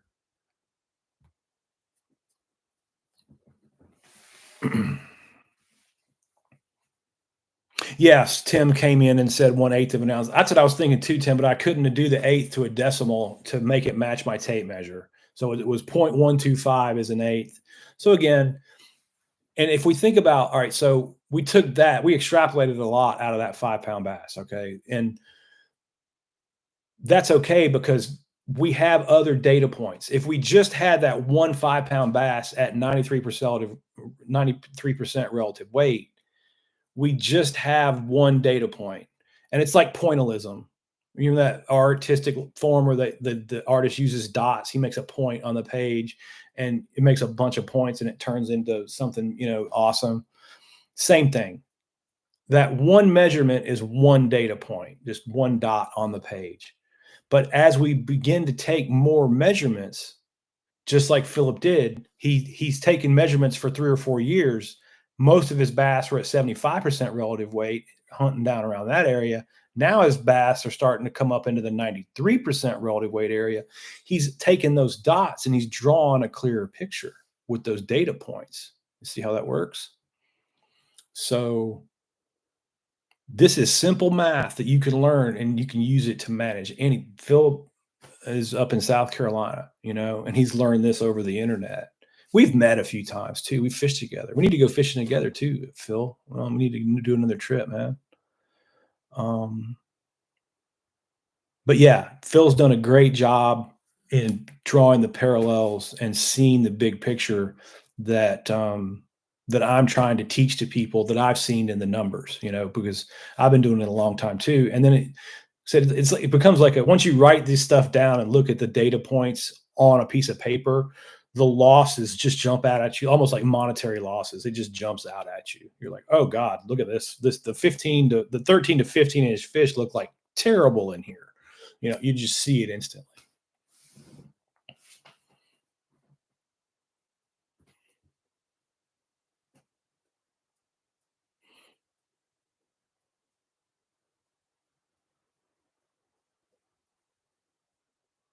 Yeah, yeah, 10 minutes from Virginia. Tim is, oh yeah, yeah, you're right in the area I was thinking about, my friend. Right in the area I was thinking about. Nice water in there. Oh, Drew's a recommended tagging program to log data. I do have some fish tagged right now, Drew, in the Sugar Hill Outdoors pond, but I did that. I usually don't tag fish. It adds stress to them no matter how you tag them. And usually my job, like what they pay you to do in fisheries management when you work on ponds, is grow trophy bass. That's kind of where you're limited. I've had some trophy catfish, trophy bluegill, have grown hybrid stripers, rainbow trout. We discussed many different things that I've done a few times, but just primarily speaking, my job has revolved around bass management because that's what you get paid to do. And because of that, in my mind, and this is just me personally, that I don't have any science or anything. This is just how I think about it and my experience with it. I don't want holes punched in my bass. I don't want them held at the fish hatchery for very long. I want to get the bass from the fish hatchery to my pond and my perfect pond environment as fast as it's born, as soon as it's born. I want it eating fish. I don't want it eating tofu or whatever it is they feed them. I don't want them pellet trained. I want them on meat as fast as I can get them on meat. And the reason why I do it that way, well, one, it's cost. You get the smaller the bass, the cheaper the bass. But two, the bass will imprint to the system. The smaller it's stocked and fried, be kind of more natural, native, I guess, to the system, imprinted on the system better. And two, and just in my experience in doing this, the bass that grow the absolute fastest, if you have your pond, say 6 months to a year with the forage established, the spring comes along, the bass spawn, and I get those fish as fast as I can get them from the fish hatchery, and I put them in my pond. Those are the fish that grow the fastest, the smallest, littlest, freshest grown bass. If you want me to do my job and do it as good as I could possibly do it, I want a new pond, established forage base, brand new bass, 2 inches long, straight from the fish hatchery, preferably with awesome genetics like I got in this pond. And I'll show you something amazing. And that's the steps I'm talking about taking. They're very precise steps. You have to do them exactly, and you'll get the results. And in the just like any steps, like if you miss a step in this process, it's okay. You can repeat that step. You've got chances in there. If something messes up along the lines of the drain and restock, you can start it over again. You can get it right. You know what I mean? But what I'm saying is just like a set of steps. You have to hit each one just right, and then it'll be a pond like you've never ever experienced before. It's ridiculous how good it is.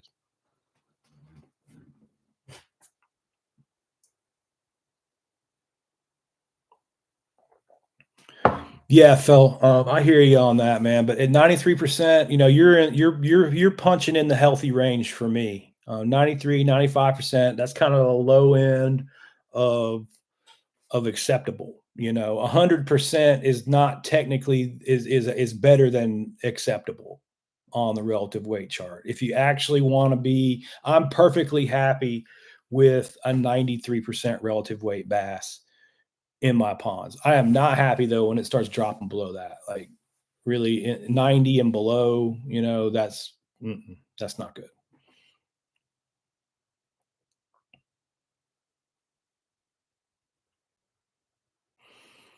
I know, Phil. I know exactly what you mean when they're in ounces, when the scales are in ounces and I've got it in decimal places. I need to switch it to ounces, I guess. Do another sticker, now that I got a guy who can actually do them properly. And not, the problem I got with stickers is I don't sell many of them.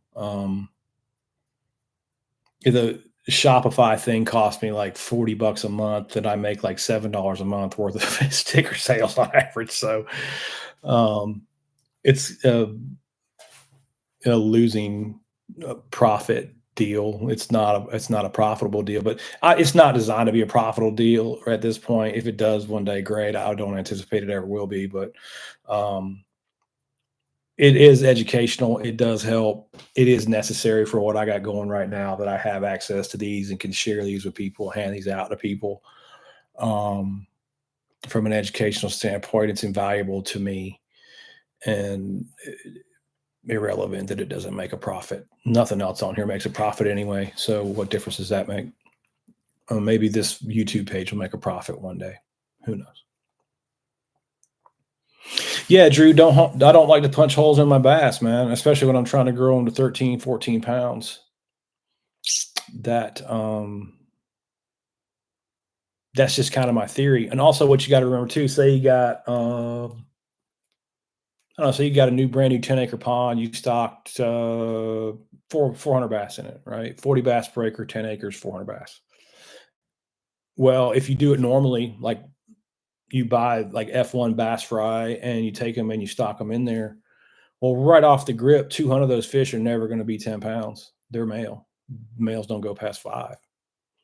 So your whole 10-acre pond that you've built and done all this work and spent all this hundreds of thousands, if not a mil, fixing up um, to grow 200 bass, you know, it depends on how you frame the expenses, but it's hundreds of thousands of dollars, for just a few bass. Good question, Drew. Can you make it all female? Yes, you can. We were just talking about in the live last night too. I've worked a few of those places. There's some hatcheries now that you can get some all female bass populations going. I've worked a couple of them. I was fortunate enough to do some consulting with a guitar player named Derek Trucks, and he has a 24-acre lake with an all female bass population currently. And when I was on the Mossy Oak Gamekeepers podcast, those boys had an all female bass population tucked back on one of their properties we talked about. And those things do float around in this world. And they go back to the very tight lip types of places that you don't hear very many guys telling you about. Um, but yes, I do have capabilities of I'm not going to tell you I have the capability of getting you into an all female bass population, but I definitely have the capability of getting you in a room with the guys who make that possible. It depends on what they have available, and how, um, what's going on down at Dr. Evil's Bass Laboratory, basically. It's in Boston, Georgia, which is actually north of where I am right now. But yeah, those dudes at Red Hills or what do they call it? Titan Bass. I'd recommend you get in touch with those boys. True, man. You should see Titan Bass down there, man. I'm serious. It is Dr. Evil's Bass Laboratory. It is like it's the most impressive place I've ever seen for bass wise, bass anything. Um, The dudes over at American Sportfish are incredible source of information there in Alabama. If you're looking for people in the world with incredible information about largemouth bat genetics, it'd be Southeastern Pond Management or American Sportfish. American Sportfish. Southeastern Pond Management is another um, a pond company out of Alabama. I got them mixed up, and those guys are awesome at their jobs too. I don't definitely not take anything away from those boys, but American Sportfish is an incredible, probably the best fish hatchery, the number one for talking about largemouth bat genetics. Yes, sir, big boy stuff over there. Those boys, those boys are doing it big over there. Use they're the ones who coined the term tiger bass. I'm sure you've probably heard of that. That is their F1 version of a bass and their genetic world of growing fish and being in bass. Definitely would not have any problems with fish from either of those fish hatcheries. I've used both of them, and they have both produced really incredible results.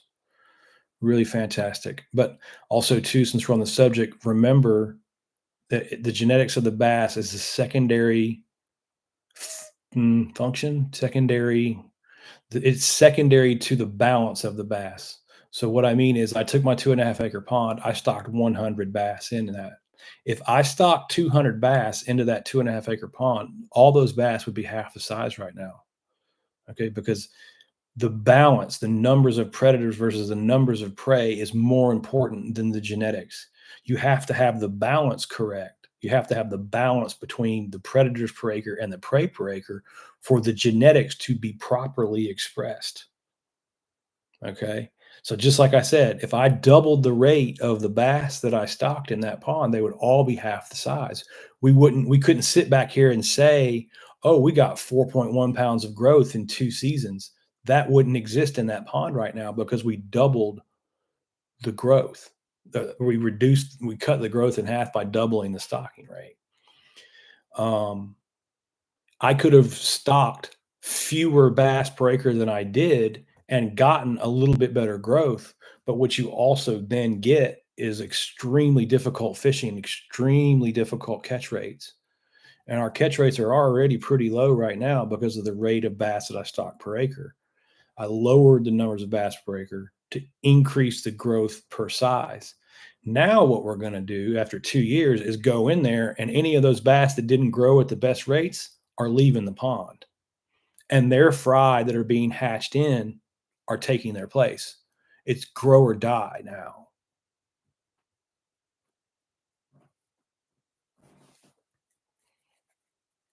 Say I have 10 fish in this pond that comes up in this spring shotgun survey that we're going to do that are under 14 inches, like in the 13-inch range. Now I've got some bass that are over 17 inches in there, but I got some bass that are down in the 13, not even over 14 inches, not over 2 pounds, say.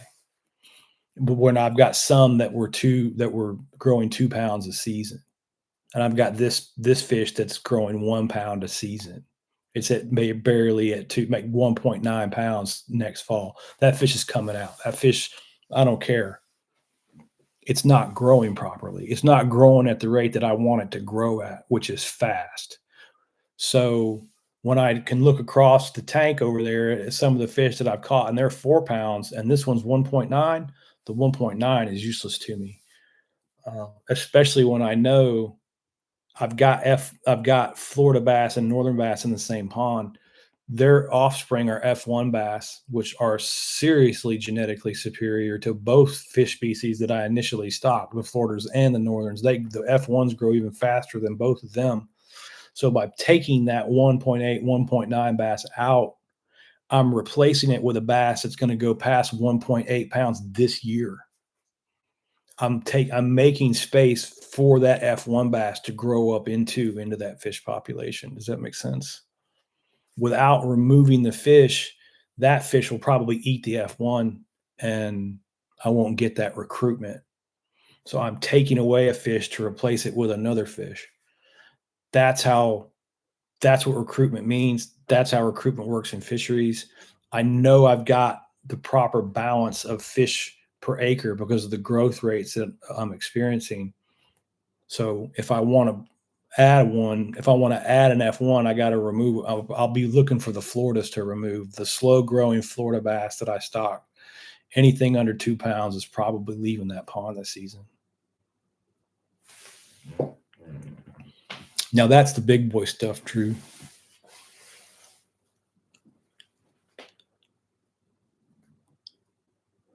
Philip says pie slices.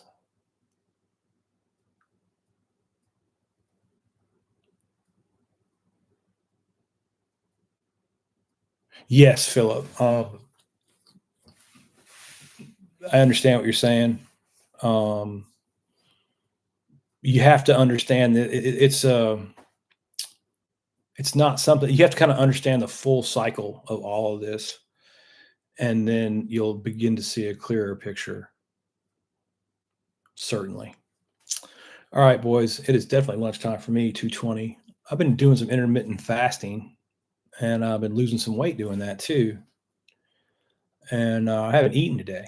So I'm on a pretty long fast at 2:22. And it's time for me to go get some food. But I appreciate you boys. And sorry to run 2 hours and 20 minutes, but we got a lot covered there. That was a good one, and I'm glad it helped. And I'm gonna be going live different times during the week, especially up until I get monetized. Because the guys who come back and watch the lives later, that counts towards my viewer time to getting monetized. So yeah, appreciate it. Thanks, Drew. Thanks, Philip, Tim, Michael, Midwest, and all you other fellas. Didn't see Frank today, but that's okay. He's probably busy. Come back midweek and answer another question or two. Thanks, Tim. Appreciate it, buddy. See you later.